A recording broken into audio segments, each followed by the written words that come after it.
মুক্তির পথ, এটাই নাজাতের পথ, এটাই আল্লাহর পথ। সুবহানাল্লাহ ওয়া বিহামদিহি। সন্তান বড় হয়ে গেছে, বুদ্ধি হয়েছে, দৌড়াতে পারে। আল্লাহ রাব্বুল আলামিন হুকুম করলেন, ছেলেকে জবাহ করো। কত বড় আগুনের পরীক্ষা! কোরআন শরীফ বলছে, হযরত ইব্রাহিম আলাইহিস সালাম নিজের ছেলেকে ডেকে নিয়ে বললেন, ইয়া বুনাইয়া ইন্নী আরা ফিল মানামি আন্নী আযবাহু ফানজুর মাযা তারা। হে আমার কলিজার টুকরা সন্তান, আমি স্বপ্নে দেখেছি যেন আমি তোমাকে জবাহ করতেছি। তোমার রায় কি, তোমার মত কি, আমারে শোনাও। ছেলে পয়গম্বর, ছেলে তার জবাবে বললেন, ইয়া আবাতি ফাআল মা তু'মার সাতাজিদুনি ইনশাআল্লাহু মিনাস সাবিরিন। হে আমার আব্বাজান, আপনি যে ব্যাপারে স্বপ্নের ভিতরে আদিষ্ট হয়েছেন, আপনি তা কার্যকরী করুন। আমাকে এতটুকু অধৈর্যের মধ্যে পাবেন না, আমাকে ধৈর্যশীলদের মধ্যে পাবেন। আমারে আপনি আল্লাহর হুকুম পালন করেন। আল্লাহ পাক শোনাচ্ছেন, ফালাম্মা আসলামা ওয়া তাল্লাহু লিল জাবিন। পিতা পুত্র দুজনই রাজি হয়ে গেল। পিতা তার ছেলেকে কাঁধ করে গলার উপরে ছুরি ধরেছেন। আল্লাহ রাব্বুল আলামিন ইসমাইল জবাহ হোক, এটা আল্লাহ চান নাই, আল্লাহ চেয়েছেন পরীক্ষা করতে। পরীক্ষায় ইব্রাহিম পাস হয়ে গেলেন। আল্লাহ পাক বলছেন, ওয়ানাদাইনাহু আইয়া ইব্রাহিম ক্বাদ সাদ্দাকতার রুইয়া ইন্না কাযালিকা নাজিজিল মুহসিনিন। আমি ইব্রাহিমকে ডেকে বললাম, ইব্রাহিম, তুমি তোমার স্বপ্নকে বাস্তবে রূপ দিয়েছো, আর এভাবেই করি আমি মুহসিনিনদেরকে পুরস্কৃত করে থাকি। আল্লাহ পাক খুশি হলেন। আল্লাহ পাক বললেন, ইন্না হাযা লাবালাউল মুবিন। নিঃসন্দেহে এটি একটি বিরাট পরীক্ষা ছিল, ঠিক কি না গো? আল্লাহ নিজে বলছেন এটা একটি বিরাট পরীক্ষা, আজিম ইমতিহান। সে ইমতিহানে তিনি পাশ করলেন। পরীক্ষায় উত্তীর্ণ হওয়ার জন্য রব্বুল আলামিন পুরস্কার দিয়া দিলেন। আল্লাহ পাক বললেন, সালামুন আলা ইব্রাহিম। পড়েন সবাই, সালামুন আলা ইব্রাহিম। ইব্রাহিমের প্রতি আল্লাহ পাক বললেন, ইব্রাহিমের প্রতি সালাম রইল। সুবহানাল্লাহ ওয়া বিহামদিহি। কোন কোন শহর আছে কোরবানির সময় বিরাট গরু কেনা হয়, সেই গরুর গলায় মালা দিয়া তারপরে শহরে রাস্তায় রাস্তায় ঘুরানো হয়, অমুক মিয়া সাহেব এই গরুটা কোরবানি করবে। এরকম চিটাগংয়ে হয় না, অন্য অন্য জেলায় হয়। জি, এখানেই বেশি হয়। তাই? আশ্চর্য কথা। তাহলে তো উচিত, এরকম যদি উদ্দেশ্য হয় তাহলে বড় মিয়াও গরুর সাথে একসাথেই হাঁটা উচিত। লোকেরা বুঝুক কোন বড় মিয়া আর কোন বড় গরু। আপনি এটা করলেন কি জন্যে? এই কাজটা তো নিন্দনীয় কাজ। আর প্রতিযোগিতামূলক কোরবানি করা, প্রতিযোগিতামূলক 35,000 টাকার গরু কোরবানি করা হলো, মানে নাই। মানুষকে শুনাইয়া, মানুষকে দেখাইয়া যদি করা হয় কোনো ফল পাওয়া যাবে না। আমার বন্ধুগণ, আল্লাহ রাব্বুল আলামিন বলছেন, মানুষকে দেখাবার জন্য দান সদকা করো না। ইন তুবদুস সাদাকাতি ফানি'ম্মা হিয়া ওয়া ইন তুখফুহা ওয়া তু'তুহাল ফুকারা ফাহুয়া খায়রুল লাকুম ওয়া ইউকাফিরু আনকুম মিন সাইয়্যাতিকুম। প্রকাশ্যভাবে খরচ করলে তা ভালো। আল্লাহ পাক বলছেন প্রকাশ্যভাবে খরচ করলে তা ভালো। কিন্তু গোপনে দান করা সবচাইতে উত্তম।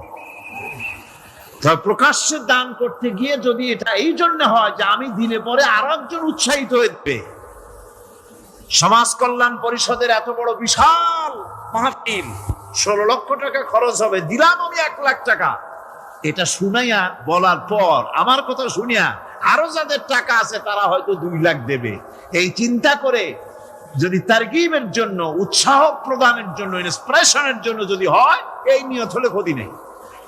কিন্তু সর্বাবস্থায় দানটা গোপন হয় ভালো। আল্লাহ পাক বলেন, গোপনে যদি তুমি দান করো তাহলে আমি রব্বুল আলামিন ওই গোপন দানের বিনিময় তোমার সমস্ত গোপনীয় গুনাহগুলি আমি রব্বুল আলামিন মাফ করে দেব। তোমার গোপন গুনাহগুলি মাফ করে দেব। 5 নম্বরে হচ্ছে নির্বোধ আর অজ্ঞ লোকদেরকে প্রয়োজনের অতিরিক্ত টাকা দিবা না। দেখেন ইসলামের কি সুন্দর বিধান। বোকা, নির্বোধ, অজ্ঞ আছে না সমাজে? তুমি মহব্বতে, আল্লাহর মহব্বতে ওর লাগে 500 টাকা দিয়ে দিলা 5000 টাকা, এ তো সর্বনাশ করে ফেলাবে, সে তো খারাপ জায়গায় তা ব্যয় করবে। এই জন্য অজ্ঞ লোকদেরকে, নির্বোধ লোকদেরকে প্রয়োজনের অতিরিক্ত দিতে আল্লাহ নিষেধ করেছেন। তবে আল্লাহর ইচ্ছা হচ্ছে এই যে যত বড় পাপী হোক আর যত বড় খোদাদ্রোহী হোক না কেন, প্রত্যেকের খাওয়া, পড়া, শিক্ষা, চিকিৎসা গ্যারান্টি দিতে হবে। সুবহানাল্লাহ। কোন এর নাম তো আল্লাহ, এর নাম কি? আল্লাহ পাক, যার ভেতরে কোনো কার্পণ্যতা নাই। আল্লাহরে মানলেও আল্লাহ খাইতে দেন, না মানলেও দেন, সকলকেই দেন সমভাবে।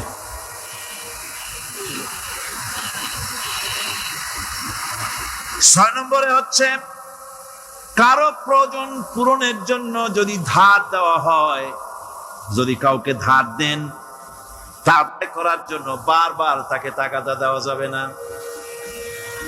একথা শুনে যারা ঋণগ্রস্ত আছেন তারা আবার এই সুবিধাটা নিয়েন না।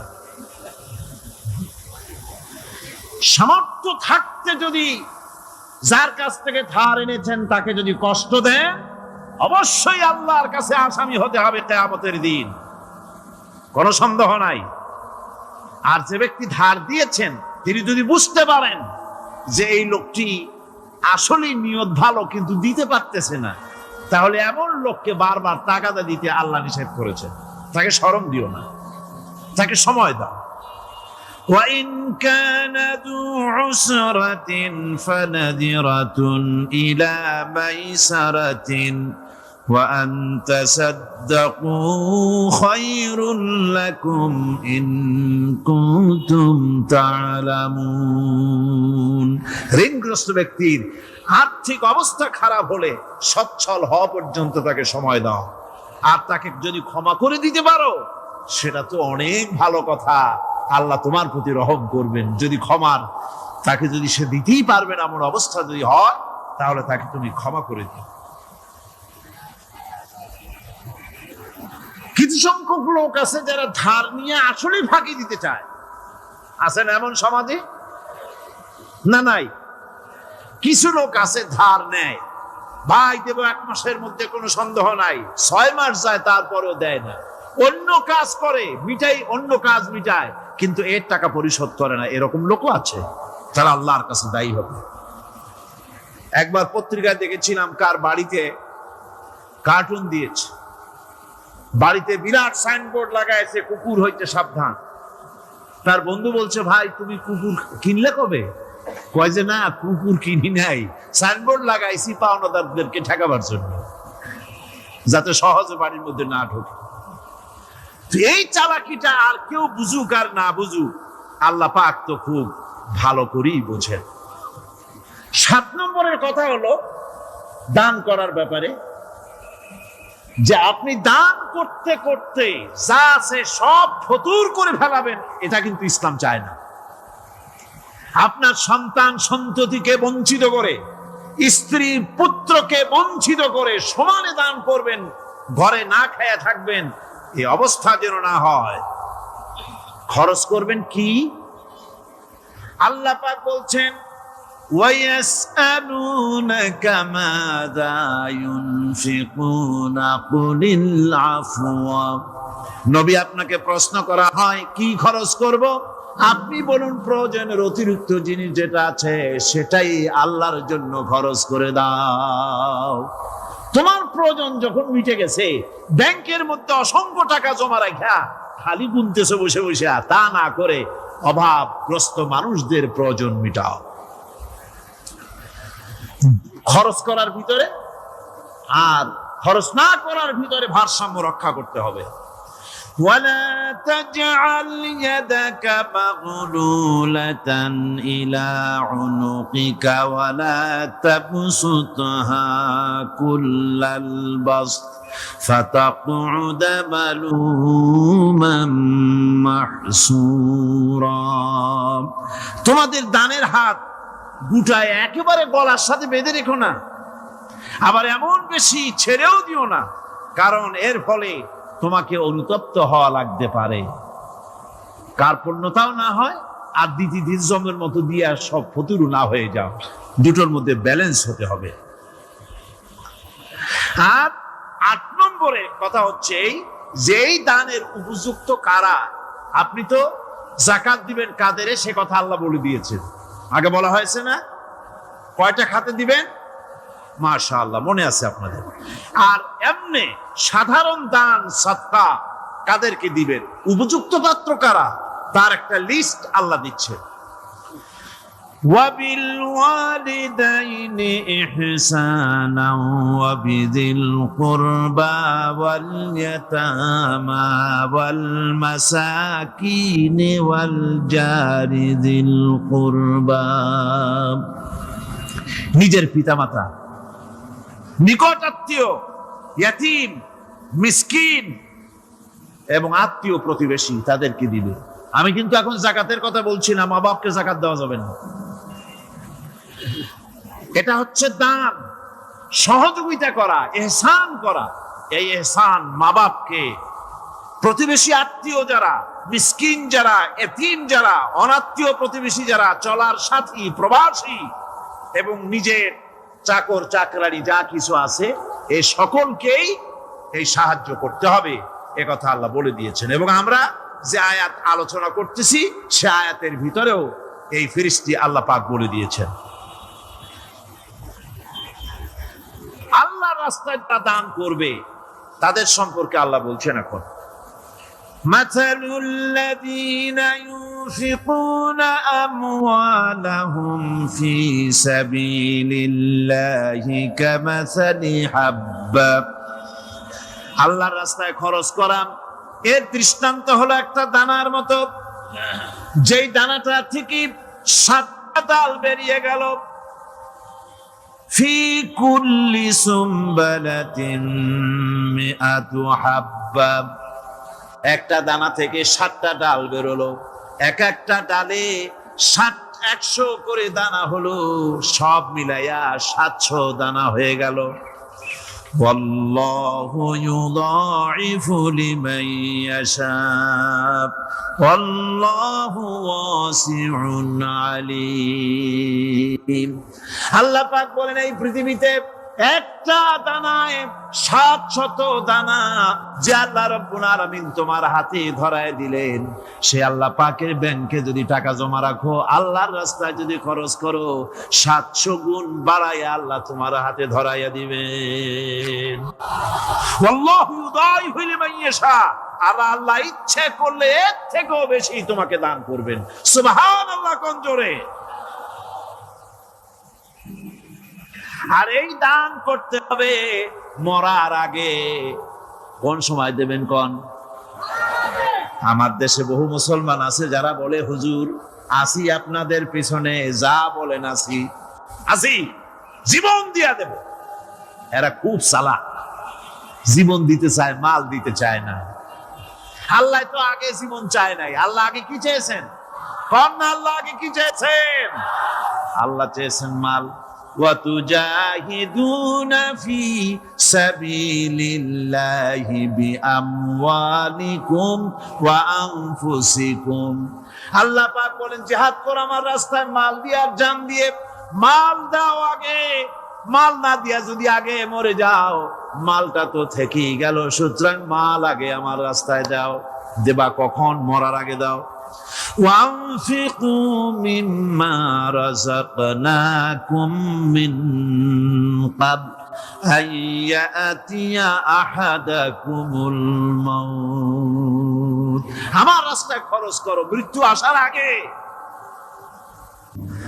فيقول رب لولا أخرتني إلى أجل قريب। যদি মরার আগে না দাও, মৃত্যুর সময়, মৃত্যু যখন এসে গেল সেই সময় যদি বলো, অনুশোচনা যদি করো, আহারে যদি আমি সময় পাইতাম, একটু খানিক যদি সময় দিতে আল্লাহ, একটু সময় আমারে যদি দাও, ফাসাদ্দাকা ওয়া আকুম মিনাস সালিহিন। দান সদকা করব, সব আল্লাহর রাস্তায় দিয়ে দেব, আর আমি সালেহ বান্দাদের মধ্যে শামিল হয়ে যাব। আল্লাহ একটু সময় আমারে দাও। আল্লাহ পাক বলছেন, ওয়ালাই ইউআখিরাল্লাহু নাফসান ইযা জাআ আজালুহা আল্লাহু খাবীরুম বিমা তা'মালুন। মৃত্যুর নির্ধারিত সময় আসলে এক সেকেন্ড আগে পাশে করা হবে না। সুতরাং মৃত্যুর আগে খরচ করো। আপনি মনে করবেন যে আপনি মরে গেলে পরে আপনার ছেলে মেয়ে আপনার জন্য করবে, খরচ করবে। হ্যাঁ করবে ঠিক, মরার পরে কুলখানির পরে 40, তারপরে শেষ, এরপর আর করবে। আপনার ছেলে মেয়ে যে আপনার জন্য করবে তার প্রমাণ তো আপনি নিজে। আপনি আপনার ছেলের মেয়ের জন্য কি করে, আপনার মা বাবার জন্য কি করছেন? আপনার মা বাবার জন্য যদি আপনি কিছু না করে থাকেন, আপনার ছেলে মেয়ে আপনার জন্য করবে না। সুতরাং নিজের কাজ নিজে করেন। আপনার পিঠ যদি চুলকায় আর নাতিরে যদি বলেন, নাতি পিঠটা চুলকায় দাও, সে যে জায়গা চুলকাবে আপনি করবেন উত্তর দিকে, সে উত্তর দিকে, দক্ষিণ দিকে, উপরে, নিচে, পিঠে, পাশার কাছে যে জায়গায় আঙ্গুল দেবে আপনি করবেন ওখানে না, আবার আরেকটু উপরে দাও, আরেকটু পাশে দাও, জায়গা মতো পড়বেই না। আর কষ্ট করে নিজের হাতটা যদি পৌঁছাইতে পারেন জায়গা মতো পড়ে, একবার চুলকানি মারলেই চুলকানি শেষ, ঠিক কিনা? সুতরাং আপনি অন্যের উপরে ভরসা না করে নিজের খরচ নিজেই করে যান, নিজের কাজ নিজে করে যান, আল্লাহর রাস্তায় খরচ করে যান, বেশি পরিমাণে খরচ করেন। যত খরচ করবেন আল্লাহ রাব্বুল আলামিন রাজি হয়ে যাবে। কোন সুবহানাল্লাহ। যাকাত কোথায় কোথায় ব্যয় করবেন, কারে কারে দিবেন? আল্লাহ রাব্বুল আলামিন বলেন, ইন্নামাস সাদাকাতু লিল ফুকারাই ওয়াল মাসাকিন ওয়াল আমিলিনা আলাইহা ওয়াল মুআল্লাফাতি কুলুবুহুম ওয়া ফির রিকাব والغارمين وفي سبيل الله وابن السبيل فريضة من الله والله عليم حكيم। সূরা তাওবার মধ্যে আল্লাহ পাক যাকাত কোথায় কোথায় দিবেন খাতগুলি আল্লাহ বলে দিচ্ছেন। কোন আলহামদুলিল্লাহ। যেখানে সেখানে যাকাত দেওয়া যাবে না। যাকাতের জন্য খাত হচ্ছে 8টা। যাকাতের জন্য খাত কয়টা? 8টা। 8টি খাতে আপনার যাকাতের টাকা আপনি ব্যবহার করবেন, ব্যয় করবেন। প্রথম দিবেন ফকিরদেরকে। প্রথম দিবেন কাদেরকে? ফকির। ফকির কারা? ফকির হচ্ছে নিজের জীবন জীবিকায় অন্যের মুখাপেক্ষী। তারপরে শিশু, এতিম, বিধবা, জীবন চালানো খুবই কষ্টকর, অভাবগ্রস্ত লোক, এরা হচ্ছে ফকির। আর মিসকিন হচ্ছে যারা নিজেদের প্রয়োজন উপযোগী অর্থ উপার্জন করার সামর্থ্য নাই, আর মানুষের কাছে আত্মমর্যাদার কারণে হাত পাততেও পারে না। এক কথায় এক গরিব ভদ্রলোক। আল্লাহ কোরআন শরীফে বলেছেন যে এদের চেহারা দেখে বুঝো জ্বর, পেটে খাবার নাই, অথবা সে অসুবিধায় আছে, চেহারা দেখে বুঝে তাকে সাহায্য করো। সে এমন শরীফ মানুষ আছে না, আমাদের সমাজে লোক এরকম আছে না, আছে কিনা? ঘরের মধ্যে 3 দিনও রান্না হয় নাই, কিন্তু দাড়ি টাড়ি সুন্দর করে আশ্রায়া জামাটা পরিপাটি করে গায়ে দিয়ে বেরোচ্ছে, কারোর কাছে হাত পাতে না, তার সরাপাতে তার ভদ্রতায় বাঁধে। ওনার সরাপথে বেঁধেছে, উনি চাবেন না কারো কাছে, কিন্তু উনাকে যিনি সৃষ্টি করেছেন সে আল্লাহ রাব্বুল আলামিন শোনায় দিচ্ছেন, বান্দারা আমার ওই গরিব ভদ্রলোককে খাবার দাও। ওরা হচ্ছে মিসকিন। এরপরে আমিলিন, 3 নম্বরে আমিলিন, অর্থাৎ যারা যাকাত, সরকারি ভাবে যাকাত যারা আদায় করে, সেই আদায়কারীদেরকে এই যাকাতের টাকা দিয়ে তাদের সম্মানী দিতে বলা হয়েছে। ইসলামী গভর্নমেন্ট আসলে যাকাত তো আর আপনার খুশি মতো থাকবে না, যাকাত দিতে আপনি বাধ্য হবেন। যাকাত দিতে আপনি বাধ্য হবেন। যাকাত আদায় করবে গভর্নমেন্ট। কে আদায় করবে? গভর্নমেন্ট আদায় করবে, আর গভর্নমেন্ট ডিস্ট্রিবিউট করবে। ওয়াল মুআল্লাফাতিল কুলুব, মনতুষ্টির জন্য, যাদের মন জয় করতে হবে, এই ধরনের লোকদেরকে। ওয়ার রিকাব, আর গলদেশের মুক্তিদানের জন্য। ওয়াল গারিমিন, আর ঋণগ্রস্ত ব্যক্তি, তাও আবার এমন পর্যায়ের যে ঋণ পরিশোধ করতে গেলে যদি তার এমন অবস্থা হয় যে তার কাছে যাকাত দেওয়ার মতো টাকা থাকে না, এরকমের অবস্থা যদি হয়, তাহলে যাকাতের টাকা দিয়ে তার ঋণ পরিশোধ করে দেওয়া যেতে পারে। ফি সাবিলিল্লাহ। এরপরে হচ্ছে জিহাদের রাস্তা। জিহাদের রাস্তা মানে জিহাদ যখন শুরু হবে, সেই জিহাদের ময়দানে আপনি বন্দুক রাইফেল কিনে দেওয়ার সাহায্য করবেন, সেটা নয়। কিন্তু শুধু এটাকেই বোঝানো হয় নাই। ফি সাবিলিল্লাহ বলতে বোঝানো হয়েছে আল্লাহর রাস্তায় সংগ্রামরত সব ব্যাপারে আপনি সাহায্য করবেন, ইসলামী আন্দোলনের জন্য করবেন। যারা ইসলামের জন্য বইপত্র লেখে তাদের জন্য করবেন, যদি পয়সায় কুলাতে না পারে সেখানে সাহায্য করবেন। ইসলামী আন্দোলনকে বিজয় করার জন্য সাহায্য করবেন। এক কথায় আল্লাহর রাস্তা বলতে যা বুঝায় এগুলিকে দিবেন। ইবনে সাবিল, এরপরে পথিক মুসাফির। পথিক মুসাফির সে যদি বাড়িতে ধনী থাকে, ঢাকায় ধনী, কিন্তু চট্টগ্রামে এসে সর্বহারা হয়ে গেছে, টাকা পয়সা সব লুটপাট হয়ে গেছে, এখন বাড়ি ফেরার উপায় নাই, যাকাতের টাকা দিয়ে তাকে সাহায্য করা যেতে পারে। এই 8টি খাতে এভাবে যাকাত দেওয়ার জন্য আল্লাহ খাত সৃষ্টি করেছেন। কয়টা খাত হলো? 8টা খাত। টাকায় টাকা টানে, একজনে শুনছিল টাকায় টাকা টানে, সে মনে করলো কেমনে টাকায় টাকা টানে।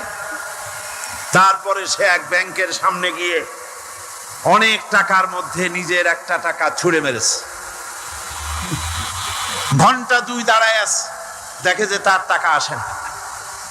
তখন ব্যাংকের দারোয়ান এসে পিছন থেকে গলাটা ঠেসে ধরছে, বেটা তুমি চোর নাকি, না হাইজ্যাকার, না মাস্তান, না চাঁদাবাজ? কয় যে না, আমি এর কোনোটাই না। তাহলে এই পজিশন নিয়ে দেখতেছো কি? কয় যে আমি শুনছিলাম টাকায় টাকা টানে, সেজন্য আমার পকেটে একটা টাকা ছিল, ওই যে কেশিয়ার টাকাগুলি গুনতেছে ওইখানে মারলাম, দেখেনি টাকা, আমার টাকায় কিছু টাকা টাইনে আনে। এতক্ষণ দাঁড়ানো, আমার টাকা তো টানলই না, আমার যে একটা টাকা তাও আসে না। দারোয়ান বলছে, বেটা তুমি ঠিকই শুনেছো, টাকায় টাকা ঠিকই টানে, ওই অনেকগুলা টাকা তোমার একটা টাকারে এমন ভাবে টাইনিয়া ধরছে, বাইরে আবার উপায় নেই। সুদভিত্তিক অর্থ ব্যবস্থায় গরিবরা এভাবে শোষিত হয়। শোষিত হয় কারা? গরিবরা। সিনেমা কারা বানায়? ধনীরা। শোষিত হয় কারা? গরিবরা। লক্ষ্য করেন, টাকা, আল্লাহর কথা কত বাস্তব। ধনীরা সিনেমা বানায়, শোষিত হচ্ছে গরিবেরা। রিক্সা চালায়, ঠেলা গাড়ি চালায়, মাথার ঘাম পায়ে ফেলেছে, পরিশ্রান্ত হয়েছে, বিকাল বেলায় সেই টাকা নিয়ে যাচ্ছে বাজার করতে। সিনেমা হলের সামনে যায় দেখে সর্বনাশ, যুবক একটা যুবতীর জড়ায় ধরছে 2 হাত দিয়া, নিচে লেখা কি যে প্রেম আর কত যে জ্বালা। বেচারা গরিব মানুষ মাথা গরম হয়ে গেছে এটা দেখিয়া, যে বাইরে যদি এত জ্বালা ভিতরে না জানি কত মজা। যে টাকা দিয়ে চাউল কিনতো সেই টাকা দিয়া টিকিট কিনে সিনেমায় ঢুকলো। এর মাথা ঘামানো পয়সাগুলি পাইলো কে? বড় লোকই পেল। বড় লোকেরা ব্যাংকে টাকা রাখে, গরিব মানুষেরা ব্যাংক থেকে টাকা লোন নেয়। কৃষি লোন নিল, গরু কিনলো, বীজ কিনলো, সার কিনলো। আকাশ থেকে বৃষ্টি হলো না, অনাবৃষ্টি অতিবৃষ্টি খরার কারণে ফসল হলো না। ব্যাংক কি তার লোন মাফ করবে? তার সুদ মাফ করবে? শেষ পর্যন্ত গরুটা বেচা, মায়ের হাতের বউ হাতের শেষ চুরি গাছা বিক্রি করে লোন পরিশোধ করলো।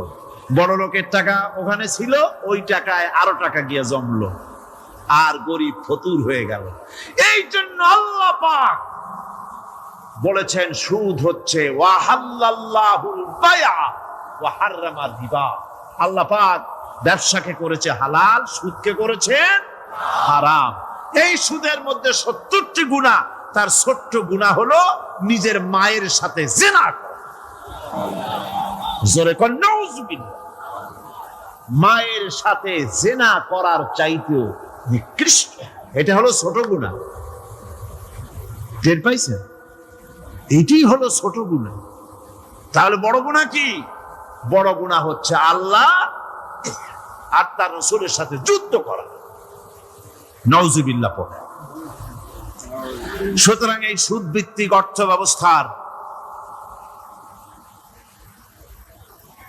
এই সুদ ভিত্তিক অর্থ ব্যবস্থাকে নির্মূল করে দিয়ে ইসলাম যাকাত ভিত্তিক অর্থ ব্যবস্থা কায়েম করেছিল, যার ফলে মানুষ খেয়ে পরে সুখে শান্তিতে বসবাস করেছে। চুরি নাই, ডাকাতি নাই, জেনা নাই, ব্যভিচার নাই, হত্যা নাই, ধর্ষণ নাই। এমন এক সময় এসেছিল কোরআনে কারিমের বরকতে, যাকাত ভিত্তিক অর্থনীতির বরকতে, এমন এক সময় এসেছিল ময়দানে ঢোল পিটানো হতো বাজারে বাজারে, যাকাত কে নেবে, যাকাত কে নেবে, যাকাত কে নেবে। একজন মানুষও খুঁজে পাওয়া যায় নাই যে বলবে যাকাত আমার দরকার। গল্প করলাম? এটা কি গল্প? বাস্তব। হযরতে ওমর বিন আব্দুল আজিজ রাহমাতুল্লাহ আলাইহির জামানায় সাদকার টাকা নিয়ে 3টি দিন একজন ঘুরেছেন গ্রামে গ্রামে, ময়দানে ময়দানে। একটা গরিব খুঁজতেছেন সদকার টাকা দেবে, গরিব খুঁজে পাওয়া যায় না। ক্লান্ত শ্রান্ত হয়ে মরুদ্যানের ভিতরে আরাম করতেছেন, এমন সেখানে আর একটা লোক আসছে, ধুলা মলিন বড় একটা বস্কা তার সাথে।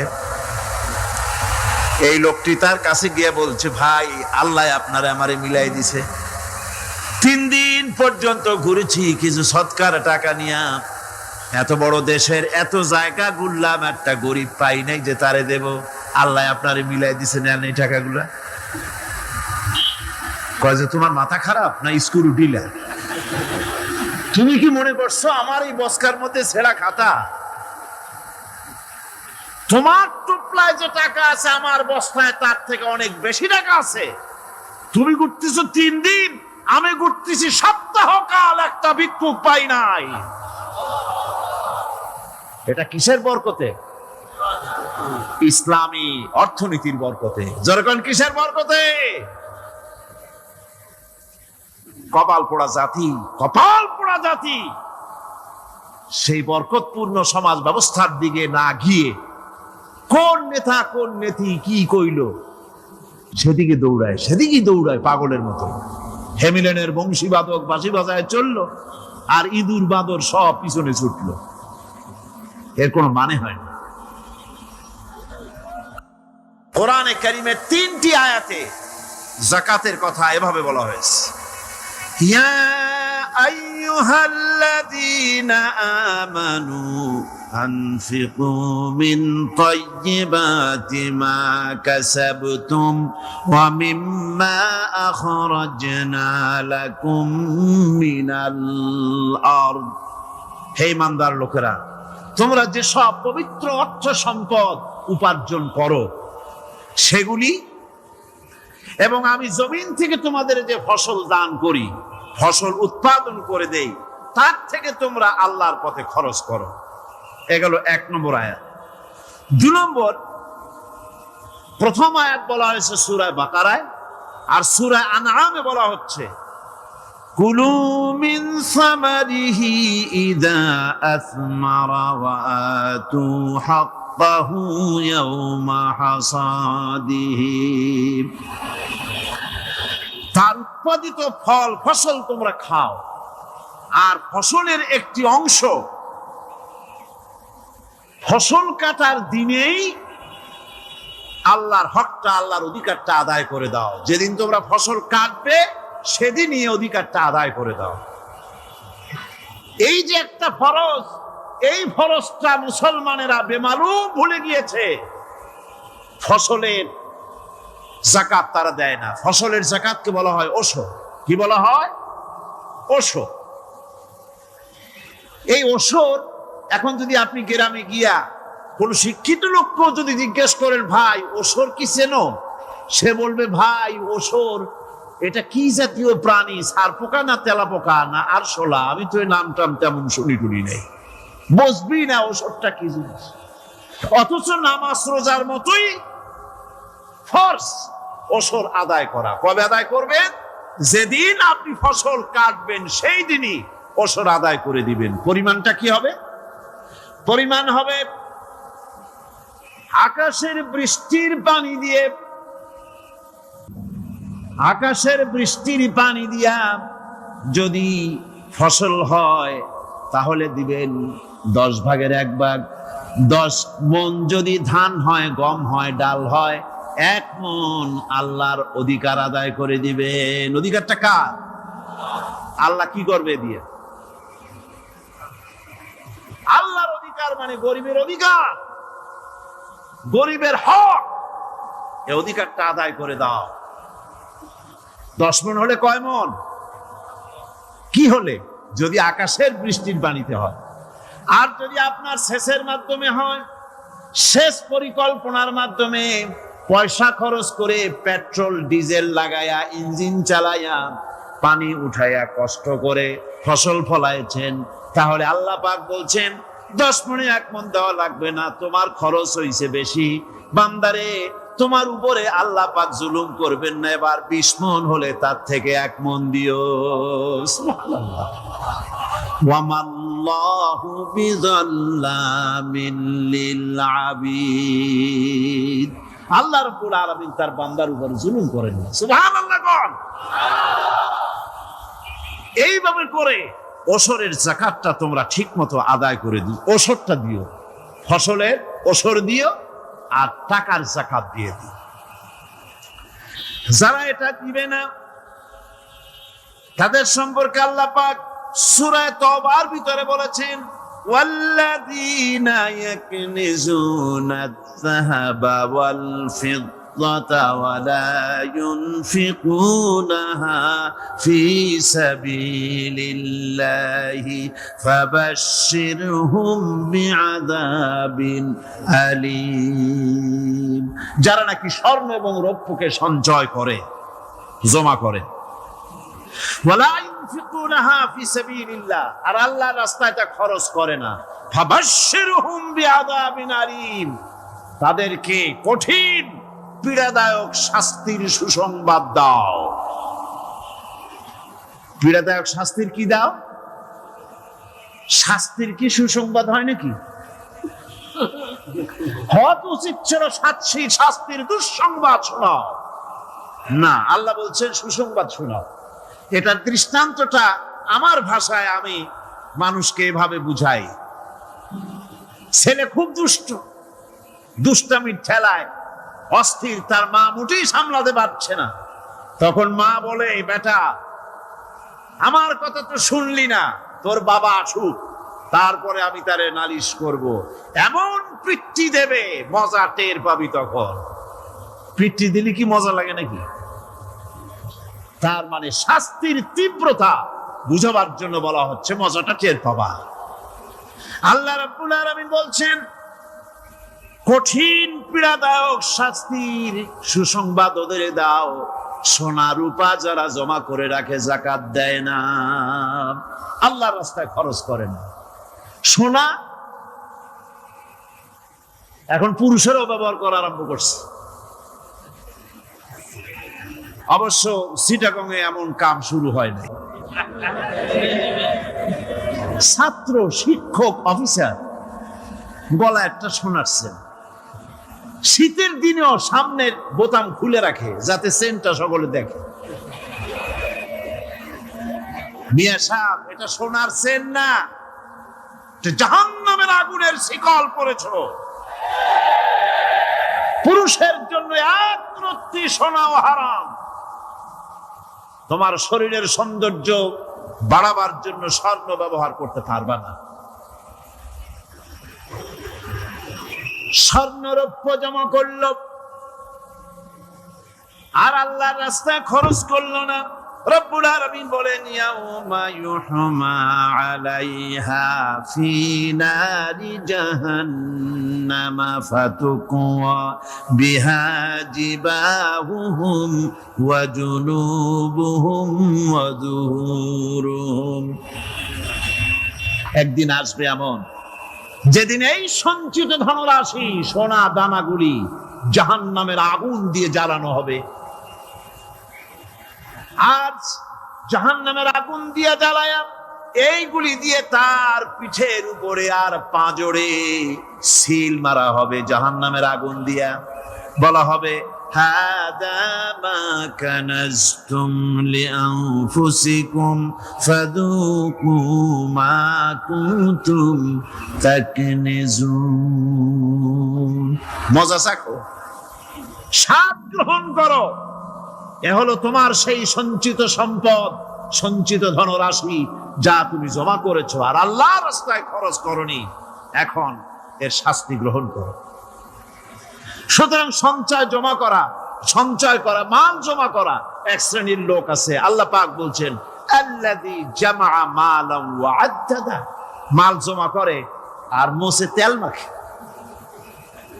টেলিফোন করে, হ্যালো, সোনালী ব্যাংকের ম্যানেজার সাহেব নাকি? বলে, হ্যাঁ, দেখুন তো আমার ব্যালেন্সটা কত।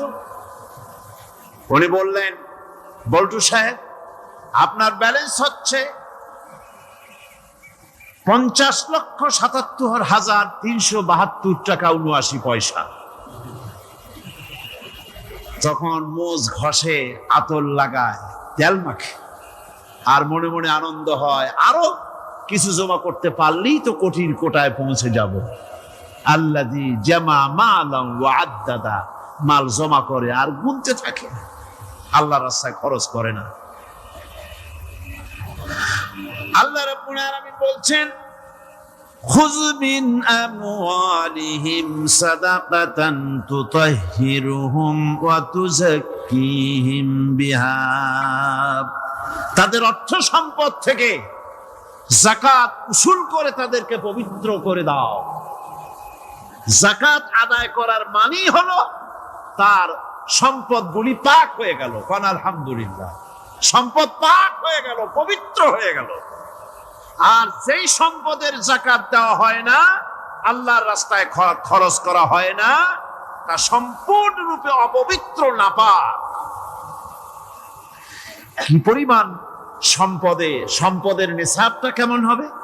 নিসাব হবে 52.5 তোলা রৌপ্য যদি আপনার কাছে থাকে, আপনি বাজার দর হিসাবে যাকাত দিবেন।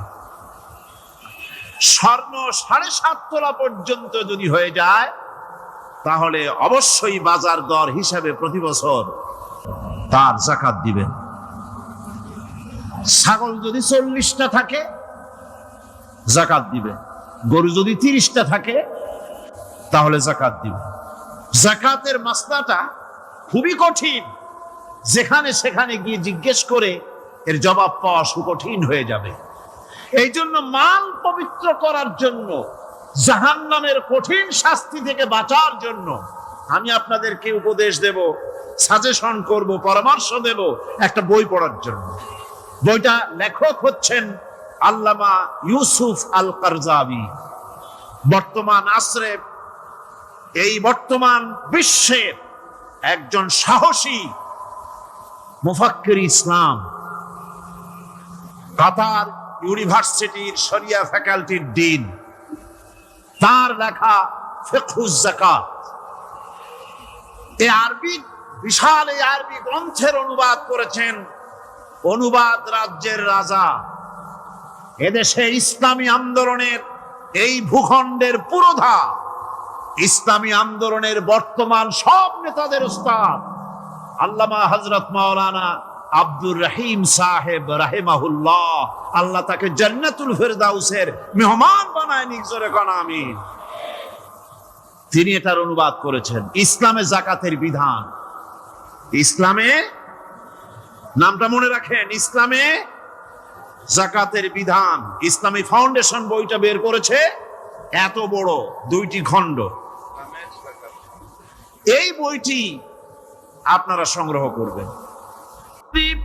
আল্লাহ রাব্বুল আলামিনকে জানতে চায়, চিনতে চায়, তার পদ্ধতি হচ্ছে তার সৃষ্টিকে জানা। তার সৃষ্টির মাধ্যমে তাকে চেনা যাবে।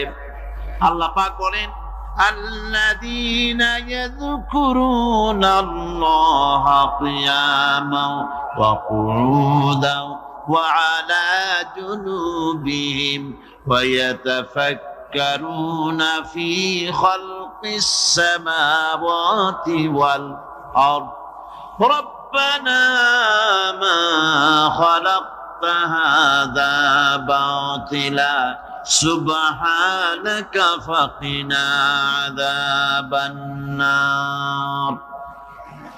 আল্লাযীনা ইয়াযকুরুনাল্লাহা কিয়ামান ওয়া কুউদান ওয়া আলা জুনুবিহিম, যারা দাঁড়িয়ে, বসে, শুয়ে, এক কথায় সর্বাবস্থায় যারা আল্লাহ পাককে স্মরণ করে, তার আকাশ এবং জমিন সৃষ্টির ব্যাপারে চিন্তা ভাবনা করে, রাত এবং দিনের পরিবর্তনের চিন্তা করে, তার সৃষ্টি নৈপুণ্যতা নিয়ে যারা গবেষণা করে, তারাই হচ্ছে আল্লাহ পাকের খাঁটি বান্দা।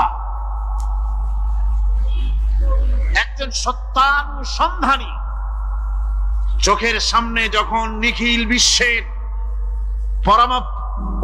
পরমাণু থেকে শুরু করে সূর্য, চন্দ্র, গ্রহ, নক্ষত্র, বিশাল আকাশ পর্যন্ত, গাছপালা, তরুলতা, সমুদ্র, মহাসমুদ্র, পশু পক্ষী ইত্যাদি যখন তার নজরে পড়ে, তখন একজন সত্যের অনুসারী ব্যক্তি, একজন সত্যের অনুসন্ধানী ব্যক্তি, তার মুখ থেকে বেসাক্তা, স্বতঃস্ফূর্ত ভাবে, নিজের অজান্তে মুখ থেকে যে শব্দটা বেরোয়, সে শব্দটা হচ্ছে আলহামদুলিল্লাহি রাব্বিল আলামিন। সমস্ত প্রশংসা হচ্ছে ওই আল্লাহ পাকের, যিনি এগুলিকে সৃষ্টি করেছেন। আর তিনি কোনো কিছু কি বেকার সৃষ্টি করেন নাই, খামোখা সৃষ্টি করেন নাই। প্রত্যেকটির পেছনে রয়েছে বিরাট বিরাট উদ্দেশ্য। এখানে মানুষের সবচাইতে বড় ভ্রান্তি, মানুষের সবচাইতে বড় ভুল, সেটা হলো এই, দুর্ভাগ্যজনক ভাবে সকল সৌন্দর্যের মহাশিল্পী আল্লাহ পাককে মানুষ ভুলে যায়। তারা প্রশংসা করে নদীর, প্রশংসা করে নারীর, নারীর অঙ্গ প্রত্যঙ্গ নিয়ে তারা কবিতা লেখে, নারীর সৌন্দর্য নিয়ে কবিতা লেখে, সাহিত্য রচনা করে, সূর্য নিয়ে, চন্দ্র নিয়ে, চাঁদের মায়াবী জ্যোৎস্না নিয়ে, এর সুন্দর সুষমা নিয়ে কবিতা লেখে, প্রজাপতির রং দিয়ে গান তৈরি করে, ফুলের সৌন্দর্য এবং তার সৌরভ দেখে মানুষ পাগল হয়ে যায়। এগুলির পিছনে গান, সাহিত্য ইত্যাদি কবিতা রচনা করে, কিন্তু এই সৌন্দর্য যিনি সৃষ্টি করেছেন সে আল্লাহ পাককে বেমালুম ভুলে যায়। সেই জন্যে স্রষ্টার প্রশংসা করতে হবে। আল্লাহ পাক শিখাচ্ছে, শুরুতেই শিখাচ্ছে, আলহামদুলিল্লাহি রাব্বিল আলামিন। পড়েন সবাই, আলহামদুলিল্লাহি আলহামদুলিল্লাহি রাব্বিল আলামিন। এখানে আল্লাহ, প্রশংসা কার বলুন? কার? আল্লাহ নয়, আল্লাহ, আল্লাহ পাকের প্রশংসা। আল্লাহ হচ্ছে ইসমে জাত। আল্লাহ কি? ইসমে জাত। কোন ধরনের অনুবাদ দিয়ে আল্লাহ শব্দের ব্যাখ্যা বোঝানো যাবে না। আল্লাহ এটাকে যদি সৃষ্টিকর্তা লেখা হয় তাহলে আল্লাহ শব্দের হক আদায় হবে? সৃষ্টিকর্তা বলতে তো বুঝাই যায়, তা তো আছে খালেক, সৃষ্টিকর্তা না, সে নাম কি? খালেক। আল্লাহ এটাকে কোনো অনুবাদ দিয়ে সৃষ্টিকর্তা বলে বোঝানো যাবে না। আল্লাহ হচ্ছেন এমন, পৃথিবীতে যত ধর্মের লোকেরা তাদের স্রষ্টাকে ডাকে, কেউ বলে ভগবান, কেউ বলে ঈশ্বর, কেউ বলে পরমেশ্বর, কেউ বলে বিধাতা, কেউ বলে গড, কেউ বলে জিহবা। বলেন এরকম? কথা না বললে বুঝিবি বলে। এর প্রত্যেকটি শব্দের প্রতি শব্দে স্ত্রীলিঙ্গে অন্য শব্দ আসবে। ভগবান বললে কি হবে? ভগবতী। ঈশ্বর বললে ঈশ্বরী। পরমেশ্বর বললে পরমেশ্বরী। বিধাতা বললে বিধাত্রী। গড বললে গডের আসবে। এখন গড আরো বেকায়দা। গডটারে যদি উল্টায় দেন এমন সর্বনাশ হবে যা বলার মতো না। আর এই শব্দ দিয়েও বোঝার উপায় নাই যে তারা কি বলতে চায়। শব্দকে খণ্ডিত যদি করা হয় তাও বোঝা যাবে না যে কি বলতে চায়। অথচ আল্লাহ পাক হচ্ছেন, আল্লাহ পাকের নাম হচ্ছে এমন একটি নাম, আমাকে যদি কেউ বলে যে অন্য কোনো ব্যাখ্যা চাই না, আল্লাহ দিয়ে আল্লাহরে বুঝায় দেন, তো আল্লাহ দিয়ে আল্লাহরে বুঝানো যাবে। এরকম কোরআনে কারীমের মধ্যে আল্লাহ আয়াতে কারিমা সেট করে রেখেছেন। সুবহানাল্লাহ। যদি আপনারা বলেন আমাকে যে আল্লাহ দিয়ে আল্লাহর পরিচয় করায় দেন, তো আমি বলবো আল্লাহ রাব্বুল আলামিন কোরআনে কারীমের মধ্যে বলেছেন, আল্লাহু লা ইলাহা ইল্লা হুয়াল হাইয়ুল কাইয়্যুম। কোন সূরায় আছে? কোন আয়াতে? আয়াতুল কুরসি। পড়তে ইচ্ছা করে না? পড়েন আমার সাথে। আল্লাহু লা ইলাহা ইল্লা হুয়াল হাইয়ুল কাইয়্যুম। আল্লাহ হচ্ছেন তিনি যিনি ছাড়া কোনো উপাস্য নাই, কোনো ইলাহা নাই, কোনো মাবুদ নাই, যিনি ছাড়া আর কোনো ইবাদতের মালিক নাই, আর যিনি হচ্ছেন সদা জাগ্রত চিরঞ্জীব, সার্বভৌমত্বের একচ্ছত্র মালিক, যিনি সদা জাগ্রত চিরঞ্জীব, তিনি হচ্ছেন আল্লাহ। এখন কেউ যদি বলেন আল্লাহ অক্ষর কি, এক একটা অক্ষর বাদ দিয়া আল্লাহরে চিনায় দেন, তাও চিনানো যাবে। আল্লাহর প্রথম অক্ষর যদি বাদ দেন কি থাকবে? কোরআনে কারীম বলছে তা দিয়েও বোঝা যাবে। লিল্লাহি মা ফিস সামাওয়াতি ওয়া মা ফিল আরদ।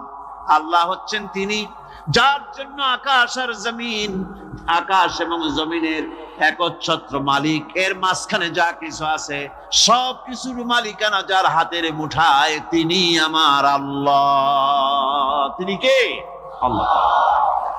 এরপরে যদি বলেন আর একটা নাম ছেড়ে দেন, আলিফ সাল্লাম একটা নাম ছেড়ে দিলাম, তাহলে কি থাকলো? লাহ থাকলো, দুইটা অক্ষর থাকলো লাহু। এই লাহু দিয়েও আল্লাহ রাব্বুল আলামিনের সিফাতকে, তার গুণকে বোঝা যাবে। লাহু মাকালিদুস সামাওয়াতি ওয়াল আরদ। আল্লাহ পাক বলেন আসমান এবং জমিনের রিজকের চাবিকাঠি আল্লাহ পাকের হাতে, যাকে খুশি তিনি পর্যাপ্ত রিজেক দান করেন। কেউ যদি বলেন লামটাও ভালায় দেন, লামটাও ছেড়ে দেন, দিলাম লাম একটা ছেড়ে, থাকলো কি একটা অক্ষর থাকলো হু। এই হু দিয়ে আমার আল্লাহরে চেনা যাবে। ওয়া হুয়াল গফুরুল ওয়াদুদুল আরশিল মাজিদ ফাআলুল লিমা ইউরিদ। আমার আল্লাহ হচ্ছেন তিনি যিনি ক্ষমাশীল, যিনি দয়াবান, যিনি বান্দাকে মহব্বত করেন, যিনি হচ্ছেন আরশে আজিমের মালিক। তিনি হচ্ছেন সেই মহান সত্তা যিনি যা খুশি তাই করতে পারেন। সুতরাং আল্লাহ হচ্ছেন এমন এক লফজ, এমন এক নাম, এমন এক ইসমে জাত যার কোনো বিকল্প নাই, যা অনুবাদ করে আল্লাহকে স্রষ্টা বললে এটা সারবে না, সৃষ্টিকর্তা বললে সারবে না। আল্লাহ পাকের নামের বিরাট বিশাল ব্যাপক অর্থ রয়েছে। সুতরাং আল্লাহকে আল্লাহই বলতে হবে। আল্লাহকে কি বলতে হবে? আল্লাহ আল্লাহ আল্লাহ। কত মজাই নামে, সুবহানাল্লাহ, কত মজাই নামে। দেখেন আল্লাহ রাব্বুল আলামিন এমন রব। বাংলাদেশের কুকুর আর আমেরিকা ইউরোপের প্রধান দেশের কুকুর একরকম নয়।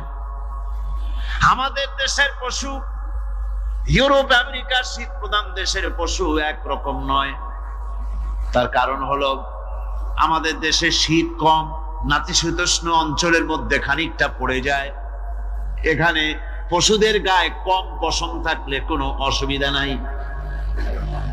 ভেড়া, ঘোড়া, কুকুর, বন্য প্রাণীকে কেউ তো কম্বল দেয় না, ল্যাপ দেয় না, রাজাই দেয় না, খাতা দেয় না, চাদর দেয় না। আল্লাহ রব্বুল আলামিন তিনি এমন রব, শীত প্রধান দেশের পশুদের গায়ে পশম দিয়া চিরস্থায়ী কম্বল জড়ায় দিয়েছেন। এর নাম হচ্ছে রব। প্রতিপালনের পদ্ধতি কি সুন্দর করে তিনি প্রতিপালন করছেন, কি সুন্দর করে তিনি পশু পক্ষীগুলিকে তাদের আহার জোগাড় করছেন, প্রতিপালন করছেন। তিনি রব, মানুষকে সৃষ্টি করেছেন, আমাদেরকে সৃষ্টি করেছেন, সব চাইছেন, সুবহানাল্লাহ ওয়া বিহামদিহি, সকল প্রয়োজন মিটিয়েছেন, একটা জিনিস বাদ রাখেন না। আমাদের মুখে দাঁতের দরকার ছিল, মায়ের পেট থেকে দাঁত নিয়ে আসিনি। মায়ের পেট থেকে আসার পরে আমাদের খাবারের দরকার ছিল।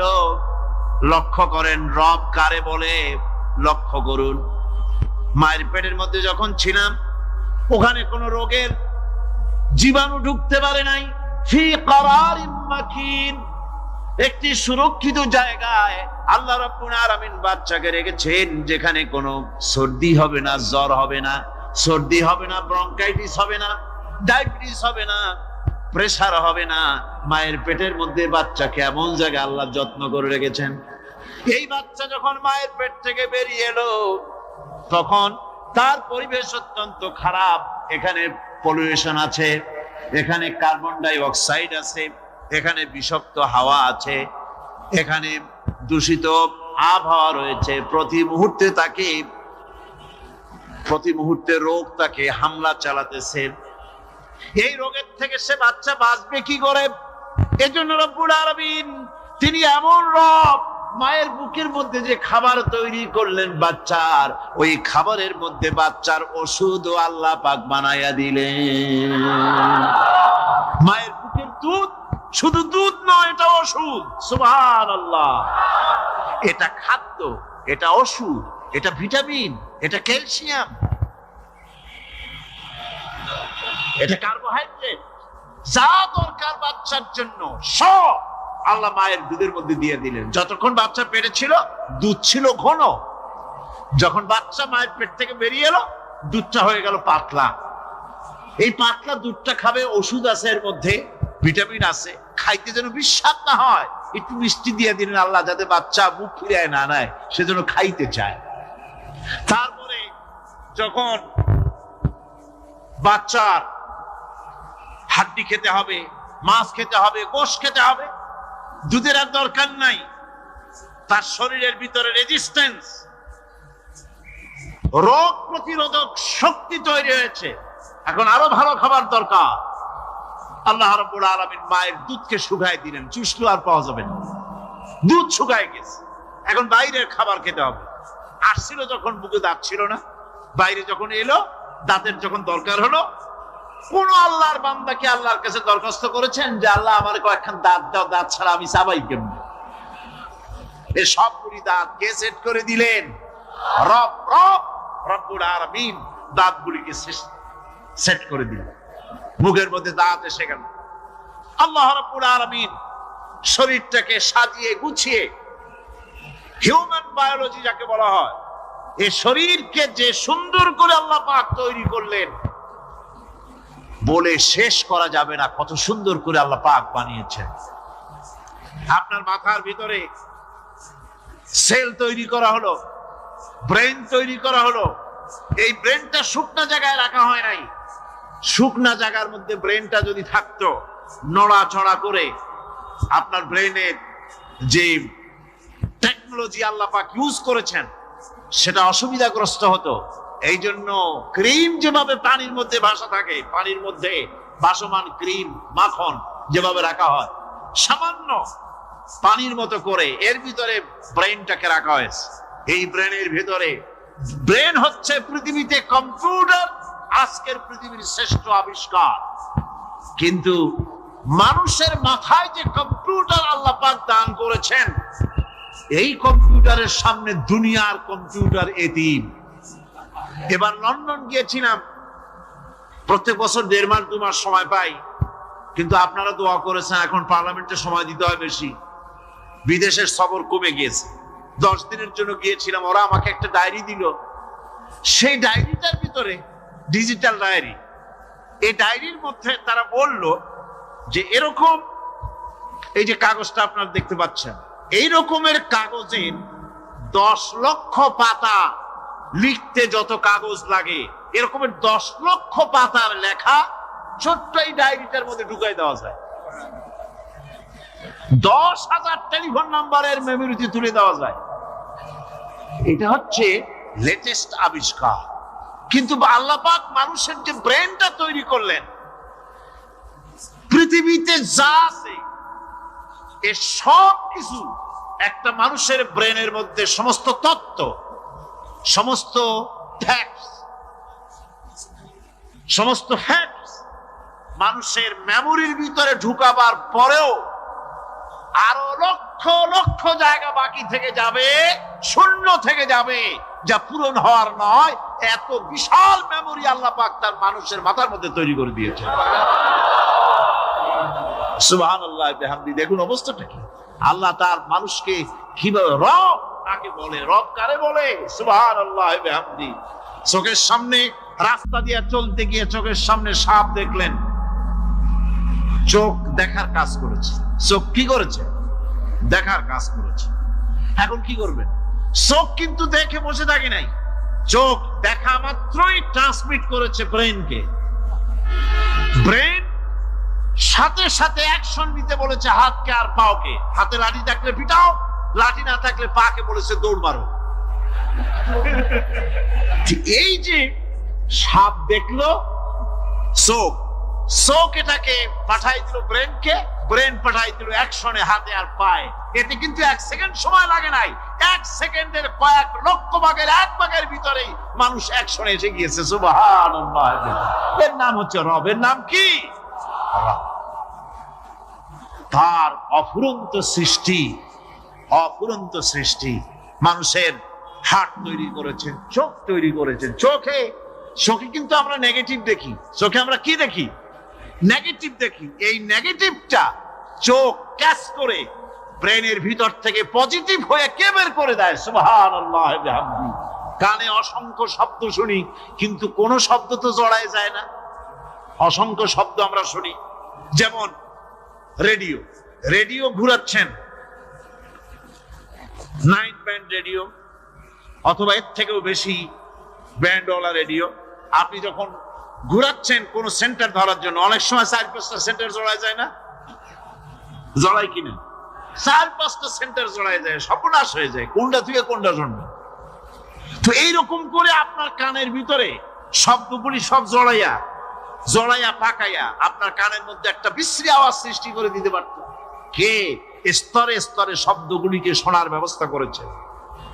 আপনার জিহ্বার ভিতরে হাজারো রকমের স্বাদ গ্রহণ করার জন্য একটা জিহ্বায় এতগুলি টেস্ট নেওয়ার ক্ষমতা কে তৈরি করে দিলেন? আল্লাহ রাব্বুল আলামিন সুবহানাল্লাহি বিহামদি। তিনি হচ্ছেন রব, যিনি মানুষের প্রতিপালন সৃষ্টি করেন এবং প্রতিপালন করেন, এমনি এমনি ছেড়ে দেন। এরপরে মানুষের সব প্রয়োজন তিনি মিটিয়েছেন। মানুষের জীবন ধারণের জন্য সব থেকে বড় প্রয়োজন পানি। সবচেয়ে বড় প্রয়োজন কি? পানি। জোরে কোন কি? পানি। জীবনের জন্য পানি এবং আর্দ্রতা, এই দুটি জিনিস অপরিহার্য, এছাড়া জীবন বাঁচবে না। আমরা দেখতে পাই সমুদ্র ভরা পানি মজুদ আছে, লক্ষ্য করেন, সমুদ্র ভরা পানি মজুদ আছে, নদী খাল বিল ভরা পানি মজুদ আছে, কিন্তু এটাই তো যথেষ্ট নয়। রব হচ্ছেন তিনি, যিনি এই বিশাল বিশাল পানির মজুদ থেকে বাতাসকে যিনি বলেন, যিনি প্রতিনিয়ত বাষ্পীয় আকারে পানিগুলিকে সমুদ্র থেকে উত্থিত করেন, পানিগুলিকে উত্থিত করেন মহাকাশী। আল্লাহ পাক বলেন, আল্লাহুল্লাযী আরসালার রিয়াহা ফাতুসিরু সাহাবা। বাষ্প হয়ে পানিগুলি আকাশে উত্থিত হয় এবং মহাকাশে যাওয়ার পর এই পানিগুলি, লবণাক্ত পানিগুলি আল্লাহর মেশিনে সেগুলি মিষ্টি হয়ে যায়। জোরে কোন সুবহানাল্লাহ। পানিগুলি মিষ্টি হয়ে গেল, ওই মিষ্টি পানি আল্লাহ রাব্বুল আলামিন নাজিল করে দিলেন। এবার বৃষ্টি কণা কণা হয়ে পড়লো, ফোঁটা ফোঁটা বৃষ্টি। আল্লাহ খুঁজে দেখলেন বৃষ্টির ফোঁটাগুলি পৃথিবীর প্রতিটি কণা তালাশ করে তৃষ্ণার্ত কণাগুলিকে আল্লাহ পাক ভিজায় দিলেন। সেই জন্য তার নাম হলো রব। তিনি হচ্ছেন রব, প্রয়োজন মিটান। পানি সবচেয়ে প্রয়োজন বেশি, সেই পানি আল্লাহ পাক এভাবে সরবরাহ করলেন। জমিনের চারিদিকে নদী নালা রেখেছেন, জমিনকে আর্দ্র করেছেন, জমিনের ভিতরের পানি মিষ্টি করেছেন। টিউবওয়েল মারলে পরে, পাম্প করলে পরে ভিতর থেকে মিঠা পানি আল্লাহ পাক বের করে দেন। সুবহানাল্লাহ। এই মিষ্টি পানির ব্যবস্থা করেছেন। এরপরে তিনি ওই আল্লাহ পাক মিষ্টি পানির ব্যবস্থা করে বৃষ্টির মাধ্যমে পৃথিবীতে ফসল উৎপাদনের ব্যবস্থা করে দিলেন। সেজন্য আল্লাহ পাক কোরআনে কারীমের মধ্যে বলেছেন, ওয়াজআলনা মিনাল মাই কুল্লা শাইইন হাই। পানি দ্বারাই আমি সব বস্তুকে সজীব রাখি। বৈশিষ্ট্যের দিক থেকে পানির রয়েছে অনেক গুণ, আশ্চর্য গুণ। পৃথিবীর ৭৫% হচ্ছে পানি। আকাশ থেকে অর্থাৎ চাঁদ থেকে যখন চাঁদে ভ্রমণকারীরা যখন ছবি তুলেছে, তো সেই ছবিতে ব্লু রং এসেছে বেশি, সবুজ এসেছে কম। সবুজ হলো গাছপালা আর ব্লু হচ্ছে পানি। সমুদ্রের পানির রং হচ্ছে নীল। মানুষের শরীরের ভিতরে ৬০% পানি, গাছের মধ্যে রয়েছে পানি। পানি ছাড়া পৃথিবীর বাঁচার কোনো পথ নাই। আবার দেখেন, প্রচন্ড শীতের কারণে, ঠান্ডার কারণে যেসব এলাকায় তাপমাত্রা হিমাঙ্কের নিচে এসে যায়, সেই সব দেশে সমুদ্রের পানি আর দরিয়ার পানিগুলি বরফ হয়ে যায়। এই বরফ যখন হতে থাকে, তখন পানি তার নিজের তাপকে নিচের দিকে ছুটতে থাকে। উপরের তাপ বরফ হয়ে যায় ঠান্ডা, আর নিচে তাপ বিচ্ছুরিত করে দিয়ে পানির ভিতরে যত জলজ প্রাণী আছে আর উদ্ভিদ আছে, সবগুলিকে বাঁচায় রাখার ব্যবস্থা আল্লাহ রাব্বুল আলামিন এভাবে করে থাকে। এবার আল্লাহ রাব্বুল আলামিন বলছেন, এই পানি ছাড়া মানুষ বাঁচে না, প্রাণী বাঁচে না। পানি এমন এক জিনিস, এমন এক নিয়ামত আমি দান করলাম, আল্লাহ পাক বলেন কুল আরাআইতুম ইন আসবাহা মাউকুম গাওরান ফামান ইয়াতিকুম বিমাইন মাইন। বলো দেখি সবে, শুকাইয়া যদি যায় এই জমিনের পানি, তাহলে হেথায় তটনির ধারা কে দিবে সবারে আনি। এই পৃথিবীর নদী নালা খাল বিল জমিনের আভ্যন্তরীণ দিকে পানিগুলি যদি আমি আল্লাহ রাব্বুল আলামিন শুকায় দেই, তাহলে আমি আল্লাহ ছাড়া এমন কে আছে যে নতুন করে আবার পানির আমদানি করে দিতে পারে? আছে কেউ? আজ পানির শূন্যতা আমাদের দেশে দেখা যাচ্ছে। পানি আস্তে আস্তে কমে যাচ্ছে, আস্তে আস্তে পানি শেষ হয়ে যাচ্ছে। কি কারণে শেষ হচ্ছে এবং কি হলে পানি পাওয়া যাবে পরে বলা যাবে ইনশাআল্লাহ। তো জীবন ধারণের জন্য যেমন পানির প্রয়োজন, জীবন ধারণের জন্য তেমন বাতাসেরও প্রয়োজন। পানি ছাড়া তো কিছু সময় চলতে পারে, পানি এবং খাদ্য ছাড়া কিছু সময় চলতে পারে, কিন্তু বাতাস ছাড়া তো এক মুহূর্ত চলে না, ঠিক কিনা? বোঝেন কিনা কথা? বাতাস ছাড়া এক মুহূর্ত চলতে পারে না। অথচ আল্লাহ রাব্বুল আলামিন এই বাতাস দিয়ে গোটা আকাশকে, শূন্য জায়গাগুলি বাতাস দিয়ে ভরে রেখেছেন, যাতে করে কারো বাতাসের কোনো অসুবিধা না হয়, শ্বাস করতে কোনো কষ্ট না হয়। প্রাণী জগৎকে বাতাস দিয়ে বাঁচিয়ে রাখার জন্য আল্লাহ পাক মহাশূন্যকে এভাবে সব এলাকা বাতাস দিয়ে ভরে রেখেছে। এই জন্য তার নাম হচ্ছে রব। এটাই হচ্ছে রুবুবিয়তের নমুনা। আমার ভাইয়েরা, আল্লাহ রাব্বুল আলামিন পানি দিলেন, বাতাস দিলেন, খাদ্যের ব্যবস্থা করে দিলেন। শস্য শ্যামল এলাকায় আল্লাহ পাক সব জায়গাগুলিতে শস্য শ্যামল হোক অথবা উষর ধূসর মরুভূমি হোক, সারা পৃথিবী জুড়ে আল্লাহ রাব্বুল আলামিন খাবারের দস্তরখান বিছায় রেখেছেন। ওয়ামা মিন দাব্বাতিন ফিল আরদি ইল্লা আলাল্লাহি রিজকুহা।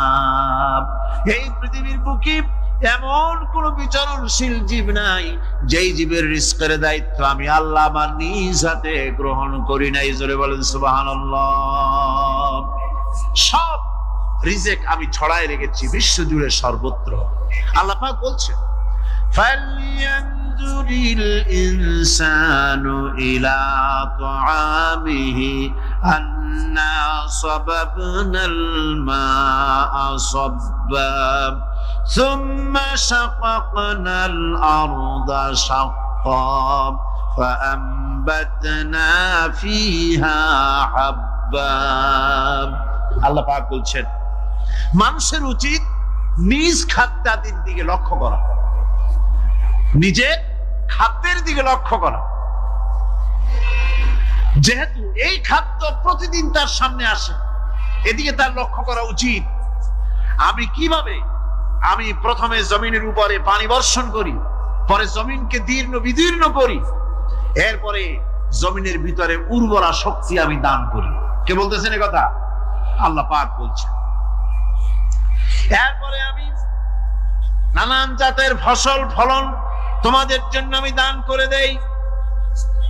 খাদ্যের দিকে নজর করতে এই জন্য আল্লাহ পাক বলেছেন মানুষ চতুর্দিক থেকে তো চোখ ফিরাতে পারে, মুখ ফিরাতে পারে, কিন্তু খাদ্যের দিকে তার নজর করতেই হয়। সকালে, দুপুরে, বিকেলে, রাত্রে সব সময় তার সামনে খাবার আছে।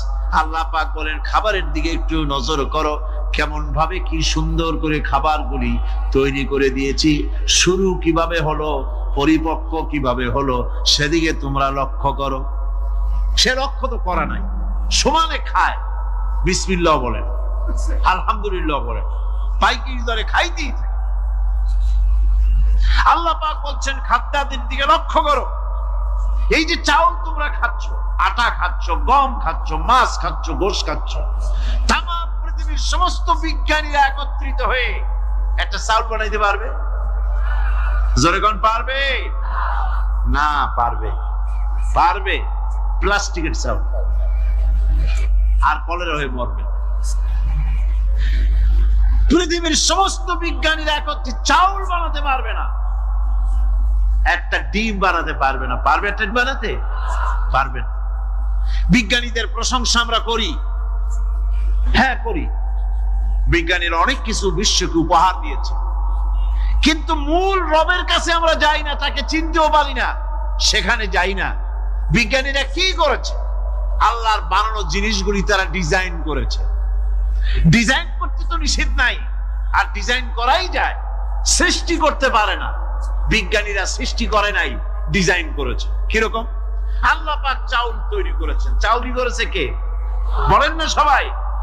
এখন আপনারা সেই চাউল দিয়ে পিঠা বানান, পায়েস বানান, সেই চাউল দিয়ে বা পিঠা, আরো কি যেন খায় চট্টগ্রামে, রস দিয়া, ওটা কি কয়? দই পিঠা নাকি ধোয়া পিঠা। সেইভাবে করে আপনি ডিজাইন তৈরি করছেন। আটা দিচ্ছে, আল্লাহ পাক আটা তৈরি করেছেন, গম দিয়েছেন, এই আটা দিয়ে গোলগোল্লা তৈরি হচ্ছে, এর দ্বারা রুটি তৈরি হচ্ছে, এর দ্বারা অসংখ্য রকমের সিমাই টিমাই ইত্যাদি দিয়ে, লাচ্ছা সিমাই, নানান রকমের সিমাই আপনি ডিজাইন করেন, অসুবিধা নেই। আল্লাহর তৈরি করা কাঠ দিয়ে ফার্নিচার তৈরি হচ্ছে, টেবিল হচ্ছে, গুষ্টি শুদ্ধ হচ্ছে। আল্লাহর তৈরি করা লোহা দিয়া মাইক হচ্ছে, স্ট্যান্ড গান হচ্ছে, ব্রেন গান হচ্ছে, তারপরে প্লেন হচ্ছে।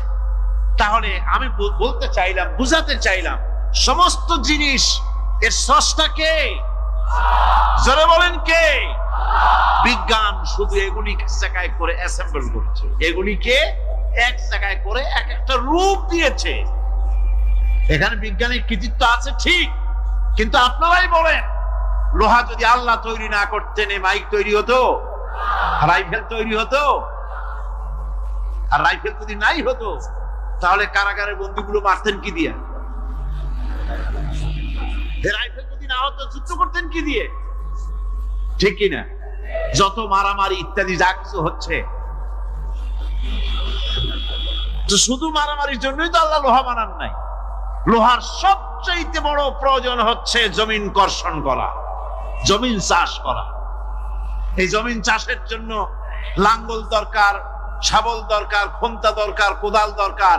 এই লোহার দাম কেউ আল্লাহ পাক এত লোহা বেশি দিয়েছেন, যার জন্য লোহার দাম কম। সোনা কম দিয়েছেন, যেহেতু সোনার প্রয়োজনীয়তা কম, লোহার প্রয়োজনীয়তা বেশি, এই জন্য লোহা বেশি দিয়েছেন, দামটা কমে গেছে, যার জন্য আপনার আমার জন্য কিনে ব্যবহারটা সহজ হয়েছে। কথা ঠিক কিনা? বন্ধুগণ, আল্লাহ রাব্বুল আলামিন এইভাবে করে মানুষের রুবুবিয়াতটা, আল্লাহ পাকের রুবুবিয়াত হচ্ছে তিনি মানুষকে সুন্দর করে সৃষ্টি করে যা কিছু প্রয়োজন সবকিছু খাওয়াচ্ছেন, দিচ্ছেন।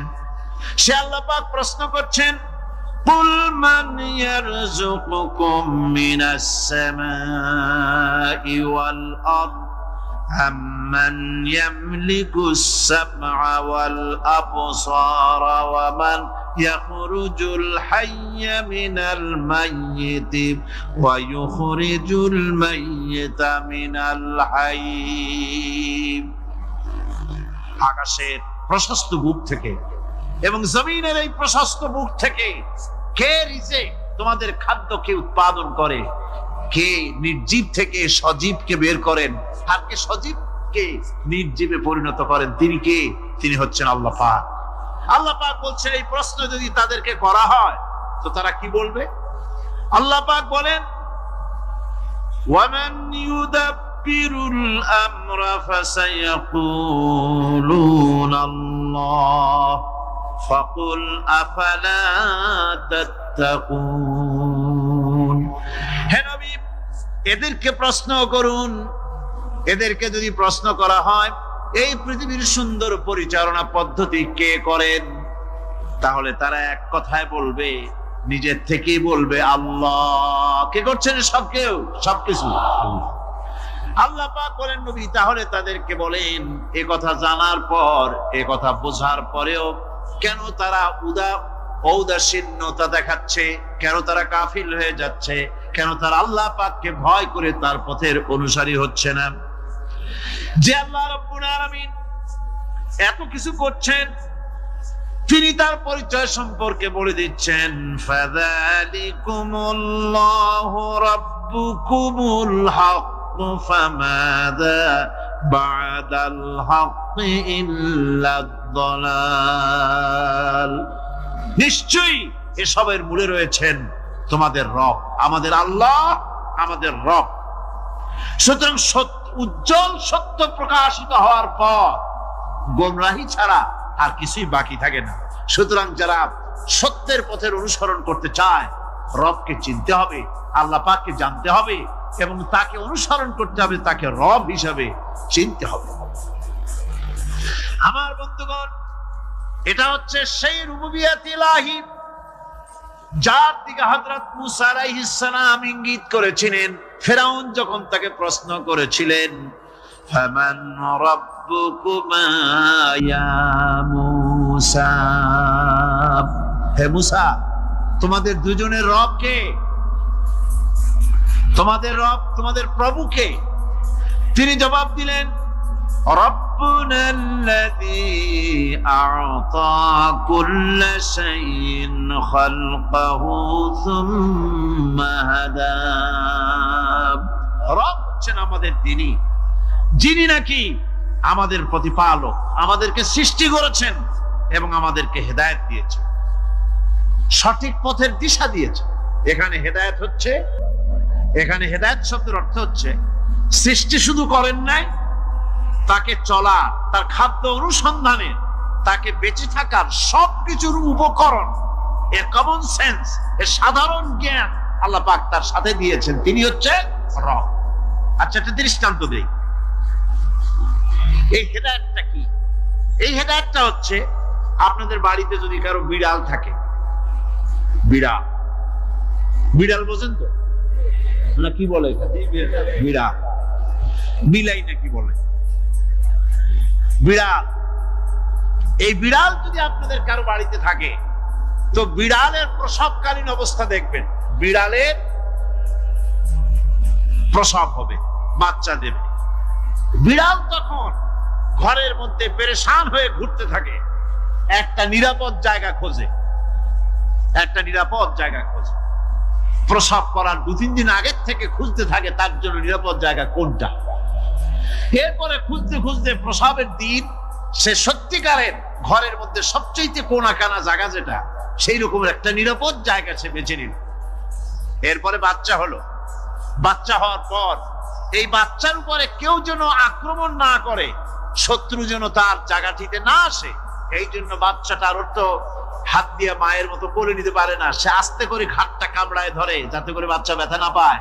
ওইভাবে করে ঘাট কামড়ায় ধরে, আজকে এই সিঁড়ির নিচে, কালকে ওই খাটের নিচে, পরশুদিন এই আলমারির কোনায়, এইভাবে বাচ্চাগুলি সরায় সরায় রেখে বাচ্চাকে প্রতিপালন করে। এই বিড়ালরে হেদায়েত দিলটা কি? যিনি দিলেন তার নাম রব। তিনি হচ্ছেন রব্বুল আলামিন। সন্তান প্রতিপালনের ব্যবস্থা শুধু দুনিয়ার মানুষকেই দেন নাই, প্রাণী জগৎকেও দিয়েছেন। সুবহানাল্লাহ। বলেন বলেন, মুরগির বাচ্চা হলো, ডিমের থেকে বাচ্চা বেরোলো, এই বাচ্চাগুলি হয়েছে গতকাল। আজকে বাচ্চাগুলি আদার খাচ্ছে মায়ের সাথে, হঠাৎ করে একটা চিল এলো আর ওর মা একটা সিগন্যাল মারলো, সাথে সাথে বাচ্চাগুলি দৌড়াইয়া এমন পলান দিল, আপনি তো ভালো একাদশীর বাপেও তালাশ করে পাবেন যে মুরগির বাচ্চা পলাইল। এখন ওই বাচ্চাটিকে এই সিগন্যাল সম্পর্কে কে অবহিত করলো যে এইরকম একটা আওয়াজ শুনলে এটা ভীতির আওয়াজ, এটা সাইরেন, এটা বিপদ সংকেত, এটা ডেঞ্জার সিগন্যাল, এটা শুনলে দেখলে তাড়াতাড়ি করে আত্মগোপন করবা। কে শিখাইলো? কে শিখাইলো? আল্লাহ পাক শিখাইছে। এখন এক শ্রেণীর বুদ্ধিজীবী তারা আবার উল্টা কথা কয়। তারা বলে কি? তারা বলে যে মুরগি বাচ্চা, এই বাচ্চাতে দৌড় মারলো, এখানে আল্লাহ এইসব কিছু নাই, নাউযুবিল্লাহ মিন যালিক। তো এখানে কি আছে? কয় যে এখানে বিষয়টা হলো এই যে এই মুরগি আর মোরগ, ওর বাপ মা, এই দুজনের মধ্যে আছে চিলের ভয়, আছে শিয়ালের ভয়। ওই ভয় ওদের মধ্যে ছিল, এই মা বাপের ক্রসের মাধ্যমে বাচ্চা আসছে, কাজী ওই ভয় বাপের যদি কোনো রোগ থাকে, মায়ের রোগ থাকে, তো এগুলি তো বাচ্চার মধ্যেও ঢোকে। তো ভয় হোক, সুখ হোক, দুঃখ হোক, এই অনুভূতি স্বাভাবিক প্রক্রিয়ার মাধ্যমে বাচ্চার মধ্যে ঢুকছে, আর সিল দেখে আওয়াজ শুনে সে আত্মগোপন করেছে। এইটা আমি পড়িয়া আমি আমার আলোচনা এক জায়গায় বললাম বুদ্ধিজীবীদের উদ্দেশ্যে, যদি সত্যিই তাই হয়, মোরগ আর মুরগি মা বাবার মধ্যেই ভয় আছে বলে বাচ্চার মধ্যেই ভয় ঢুকছে, সেই জন্য সে আত্মগোপন করছে। তাহলে আবার মানুষের ব্যাপারে কথাটা আনি, মানুষেরা সাপেরে ভয় করে না মহব্বত করে? কথার জবাব দিলেন না। যখন তখন মনে হয় আপনারা সাপ বুঝি ভালোবাসেন। সাপ আমরা সকলেই ভয় পাই, মায়ও ভয় পায়, বাবাও ভয় পায়। এই মায়ের গর্ভে সন্তান এসছে, সন্তানের বয়স 2 বছর 2.5 বছর। ঘরের মধ্যে কেউ ছিল না, ঘরের মধ্যে একটা সাপ আসছে, একটা সুন্দর সাপ, দেখতে সুন্দর, কিন্তু সে সাপে কামড়ালে মানুষ মরে যায়। ওই সাপটা মাথা উঁচু করে ফনা ধরেছে। এই বাচ্চাটা কি সাপ দেখে দৌড় মারবে, না বাচ্চাটা ওই সাপটাকে ধরার জন্য সে এগিয়ে যাবে? কোনটা করবে? এগিয়ে যাবে। তাহলে মা বাবার ভয়, তাদের মা বাবার রক্তের মধ্যে, শিরার মধ্যে সব জায়গায় সাপের ভয়, তার মাধ্যমে বাচ্চা এসে বাচ্চার মধ্যে সাপের মহব্বত হইল কেন, ভয় হইল না কেন বাচ্চা অবস্থা? সুবহানাল্লাহ। আমার বন্ধুগণ, মুরগির বাচ্চা কি হেফাজত করার জন্য বুদ্ধিমান প্রাণী মানুষ তার কাছে নাই বলে আল্লাহ রাব্বুল আলামিন তারে বাচ্চা অবস্থা থেকে বোঝার তৌফিক দিয়েছেন কোনটা ভয়ের আওয়াজ, কোনটা হলো বিপদের আওয়াজ। মানব সন্তানের প্রতিপালন করার জন্য তার মার বাবা আছে বলে ওই রকম করে পশুদের মধ্যে আল্লাহ বানান নাই। তাকে হেফাজত করার জন্য মা বাপ আছে বলে এই দায়িত্ব আল্লাহ পাক মা বাপের উপরে ছেড়ে দিয়েছেন। মা বাপ তাকে হেফাজত করে। রুবুবিয়তের প্রতিপালন, হেদায়েতের এই প্রতিপালন আল্লাহ পাক মানুষকে এভাবে করে তাদেরকে হেদায়েত দিয়েছেন, তার পথের চলার দিশা দিয়েছেন। পিঁপড়ার খাদ্য সংগ্রহের ব্যাপারটা দেখেন। পিঁপড়ার আছে দারুণ ঘ্রাণ শক্তি। কোথায় খাবা? 5 তলায় আপনি মিষ্টি খাচ্ছেন, রসগোল্লা থুয়ে দেন, তারপরে দেখেন কোন জায়গায় দিয়ে পিঁপড়া এসে জমের খাওয়া খায়। ঠিক কিনা? দেখেন তার কত তীব্র ঘ্রাণ শক্তি, সেখানে চলে যাচ্ছে। তাকে হেদায়েত দেওয়া হয়েছে, তাকে ঘ্রাণ শক্তি দেওয়া হয়েছে। চিল, শকুন, ঈগল কোথায় থাকে বোঝেন না? মহাশূন্যে 3 থেকে 3.5 মাইল উপরে শকুন, বাজ, ঈগল উঠতে থাকে। খাবে কি? ওখানে তো তার খাবার ছড়ানো নেই। আল্লাহ হচ্ছেন এমন রব, আমাদের স্রষ্টা হচ্ছেন এমন রব, যিনি ওই চিল, বাজ আর শকুন মহাশূন্যে যেগুলি উড়ে বেড়ায় ওদেরকে আল্লাহ পাক এমন তীব্র দৃষ্টি শক্তি দান করেছেন, 3 মাইল উপর থেকেও ছাগল মুরগি মরা দেখলে ওখান থেকে সে ঝাঁপায় পড়ে তা খেতে পারবে। তাকে দেওয়া হচ্ছে দৃষ্টি শক্তি। এরকম করে যার যা প্রয়োজন, সমস্ত প্রয়োজনগুলি আল্লাহ মিটাচ্ছেন। এরই নাম হচ্ছে রুবুবিয়তে ইলাহি। এটাই হচ্ছে আল্লাহ পাক রব, এটা তার অসংখ্য প্রমাণ। সেই জন্য আল্লাহ পাক বলেন আলহামদুলিল্লাহি রাব্বিল আলামিন। পড়েন সবাই আলহামদুলিল্লাহি রাব্বিল আলামিন। সমস্ত প্রশংসা হচ্ছে আল্লাহ পাকের জন্য। কোন আল্লাহ? প্রথমে তো আল্লাহ বললাম, তারপর বললাম রব, এখন বলা হচ্ছে কোন রব? যিনি আলামিন, রব্বিল আলামিন, যিনি সমস্ত জাহানের রব। তাহলে বোঝা যাচ্ছে রব, জগৎ একটা না। জগৎ, কথা বুঝতেছেন আমার? জগৎ একটা নয়, অসংখ্য জগৎ আছে, বহুমাত্রিক জগতের কথা এখানে আল্লাহ পাক বলছেন। আমি এই জন্য বলি যে কোরআন হচ্ছে বিজ্ঞানের উৎস। কোরআন বিজ্ঞানের কি? বিজ্ঞানের আবিষ্কার যত বাড়বে, বিজ্ঞান চিরটা কাল কোরআনের কাছে ভিক্ষার হাত দিয়ে এতিমের মতো দাঁড়ায় থাকবে কিয়ামত। আজ পৃথিবীর বিজ্ঞানীরা বলছেন জগৎ সম্পর্কে। আমরা মনে করছি পৃথিবীটাকে, আমাদের কাছে জগৎ দুইটা। কয়টা জগৎ? একটা জগৎ হলো এইটা, ইহ জগৎ আর পরজগৎ, এছাড়া আর কিছু জানি না। এই দুইটাই জগৎ আমাদের কাছে। এখন দেখেন বিজ্ঞানীরা কি বলছে। বিজ্ঞানীরা বলছেন সৌর জগতে, শুধু আমাদের সৌরজগৎটাই শেষ না, অসংখ্য সৌরজগৎ আছে মহাশূন্যে, অসংখ্য সৌরজগৎ। পৃথিবীর প্রতি 4 বিলিয়ন মানুষ যদি এক একটা সৌরজগৎ দখল করে, তাতেও সৌরজগৎ শেষ হবে না। আরো সহস্র সহস্র বিলিয়ন বিলিয়ন সৌরজগৎ আরো ফাঁকা পড়ে থাকবে। এত সৌরজগৎ আল্লাহ সৃষ্টি করেছেন। এই মহাশূন্যে বহুমাত্রিক জগতের কথা আল্লাহ পাক এখানে বলেছেন। এই পৃথিবী একটা জগৎ, এই মাটির তলে আছে আর এক জগৎ, সমুদ্রের ভিতরে আছে পানির তলার আর এক জগৎ। আর মহাশূন্য যে কি তা আপনার মাথায় শূন্য হয়ে যাবে চিন্তা করতে করতে। এই জন্য বিজ্ঞানীরা, বড় বড় বিজ্ঞানী, এরা কিন্তু নাস্তিক হয় না। বর্তমান বিজ্ঞানীরা চিন্তা করে গবেষণা করে খেয়ে হারিয়ে ফেলছে মহাশূন্যকে দেখে। যেখানে আছে গ্যালাক্সি, যেখানে আছে মিল্কি ওয়ে, যেখানে রয়েছে অসংখ্য তারকা, এই পৃথিবীটা মহাশূন্য আল্লাহ যেভাবে তৈরি করেছেন, সেই তুলনায় এই পৃথিবী একটা মার্বেলের চাইতে খুব বেশি একটা বড় কিছু হওয়া বলে মনে হয়। পৃথিবী যদি হয় একটা মার্বেলের মতো, তাহলে আমরা যে মানুষ, আমাদের অস্তিত্ব কোথায় চিন্তা করে। এবার মহাশূন্যে চলেন। মহাশূন্য সে কি বিশাল মহাশূন্য। একটা তারকা থেকে আর একটা তারকায় যদি যেতে হয়, তাহলে সহস্র সহস্র বিলিয়ন বছরের দরকার হবে। কি বছর? এ দুনিয়ার বছর না, আলোকবর্ষ, লাইট ইয়ার। আলো চলে প্রতি সেকেন্ডে কত? 1,86,000 মাইল।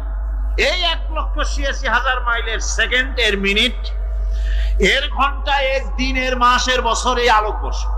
সহস্র সহস্র আলোকবর্ষ পার হয়ে যাবে এক তারকা থেকে আর এক তারকায় পৌঁছানো সুকঠিন। এ ধরনের অসংখ্য তারকা আল্লাহ পাক তৈরি করে রেখেছে। সূর্য হচ্ছে পৃথিবীর চাইতে 13 লক্ষ গুণ বড়। এরকম সূর্য বিজ্ঞানীরা এখন বলছে, আগে বলতো 1 কোটি সূর্যের চাইতেও বড় তারকা, এখন বলতেছে এই রকমের পৃথিবীর চাইতে 13 লক্ষ গুণ বড় সূর্য, এরকম 3 কোটি সূর্য খাইয়ে ফেলাইতে পারে। এরকম সহস্র সহস্র তারকা এক একটা গ্যালাক্সির ভিতরে আল্লাহ পাক তৈরি করে রেখেছে।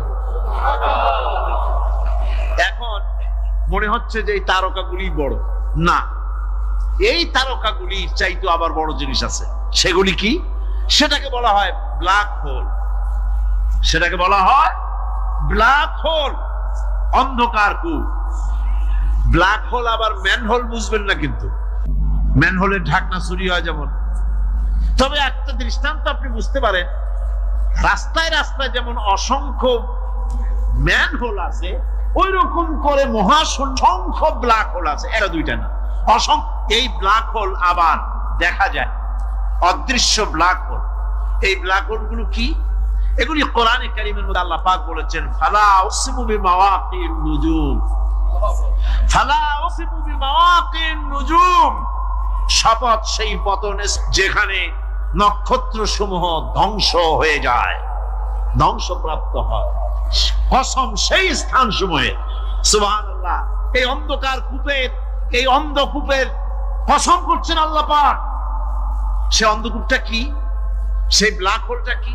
সেই ব্ল্যাক হোল হচ্ছে ওই যে তারকার কথা বললাম, যে সূর্য খাইতে পারে, 3 কোটি সূর্য খাইতে পারে। এই রকমের তারকাগুলি ঘুরতে ঘুরতে কোন এক কারণে যখন সে ব্ল্যাক হোলের রেঞ্জের মধ্যে এসে যায়, তখন ব্ল্যাক হোল ওকে এমন ভাবে চুষে হজম করে ফেলে যেমন বাচ্চা চকলেট চুষে খাইয়া ফেলায়, এরকম ব্ল্যাক হোল গুলি অত বড় তারকাগুলি খাইয়া চুষে শেষ করে ফেলে দেয়।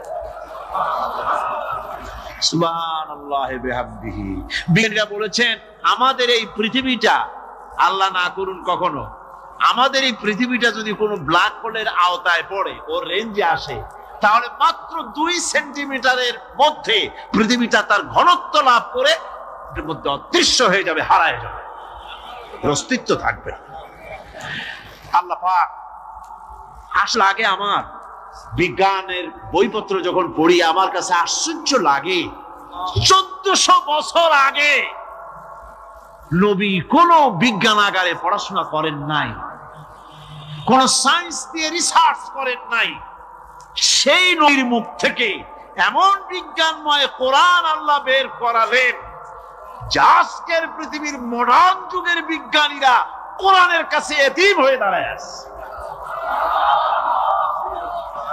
পৃথিবীর কোন বিজ্ঞানী বলতে পারবে না যে কোরআনে কারিমের অমুক আয়াতটা আনসাইন্টিফিক, এটা হাদিস আমাদের বিজ্ঞানের সাথে মিল খায় না, এমন কথা বলতে পারবে না। বরং কোরআন সার্টিফাই করবে তোমার এই বক্তব্য, তোমার এই থিওরি মোস্ট আনসাইন্টিফিক।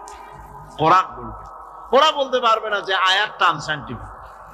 সুতরাং কোরআন হচ্ছে মহান বিজ্ঞানময়, কোরআন হচ্ছে আল্লাহ পাকের দেওয়া এক মহান বিধান। যে মুনাফিকের দিকে নজর করছে, মুনাফিক কাঁপতে কাঁপতে কাঁপতে কাঁপতে তার খঞ্জর মাটিতে পড়ে গেছে।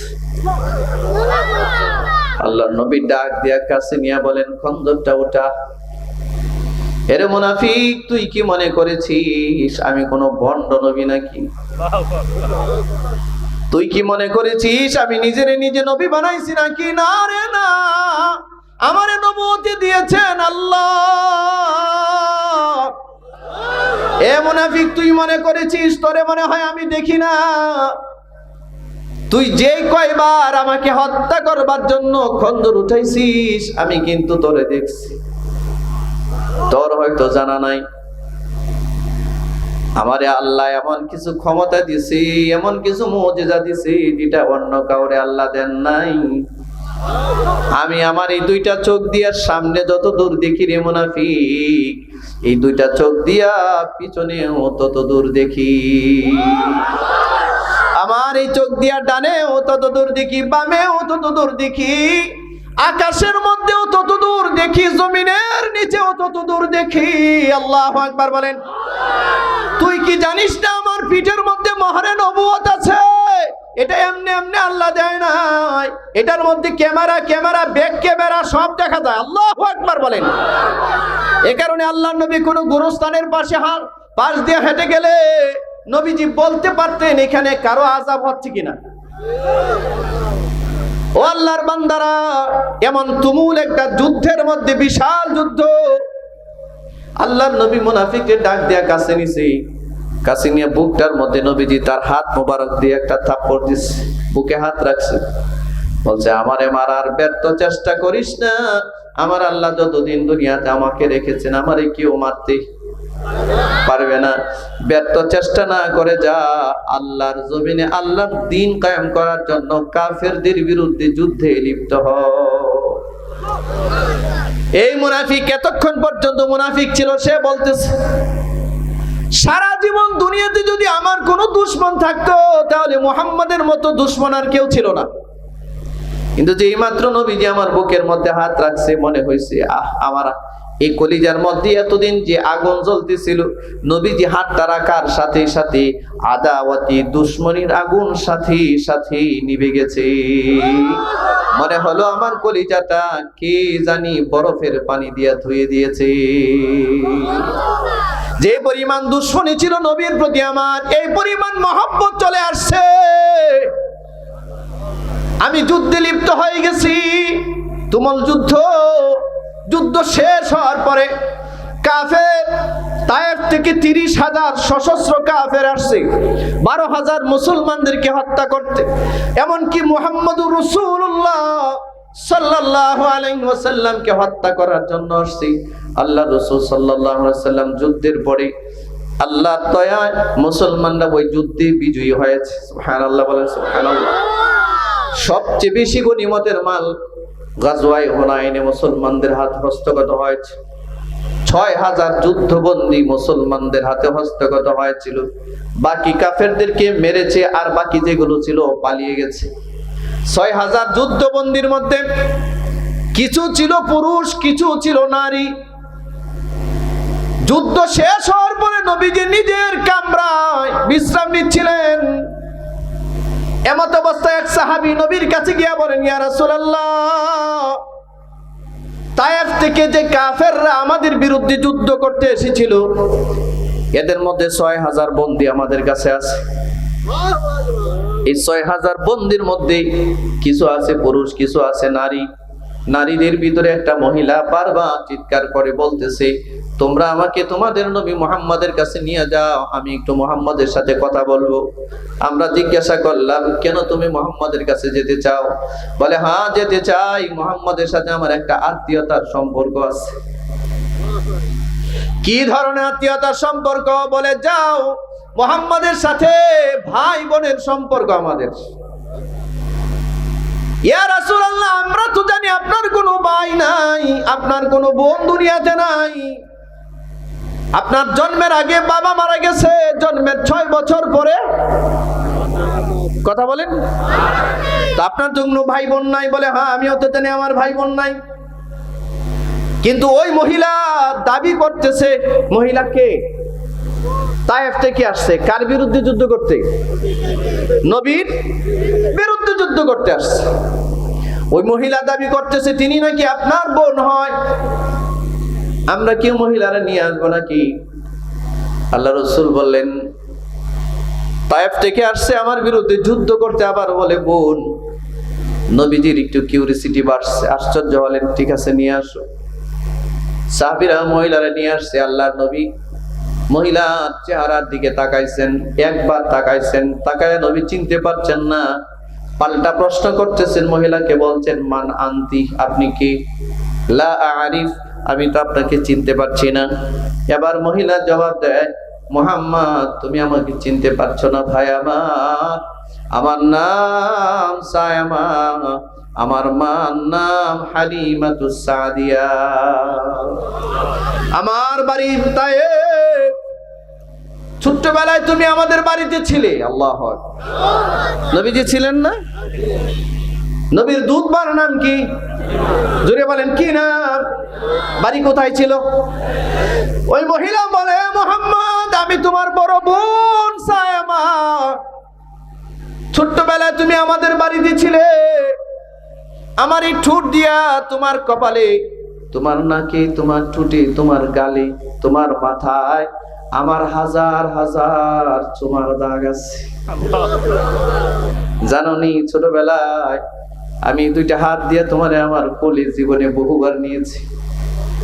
রাতের বেলায় যখন তুমি ঘুমাইতে আমার বুকে তুমি মাথা রাখতে, আর আমি তোমার পিঠের মধ্যে আলতো করে হাত দিতাম, আর আদর করে করে তোমারে আমি ঘুম পাড়াইতাম। আমি তোমার সেই বোন। হাদিসের মধ্যে আসছে, মহিলা বলতে দেরি হয়েছে, নবীজি বসা থেকে লাফ দিয়া দাঁড়াইতে দেরি হয় নাই। এ বিশ্ব নবী দাঁড়ায় গেছেন, রাহমাতাল লিল আলামিন, বসা থেকে দাঁড়ায় গেছেন।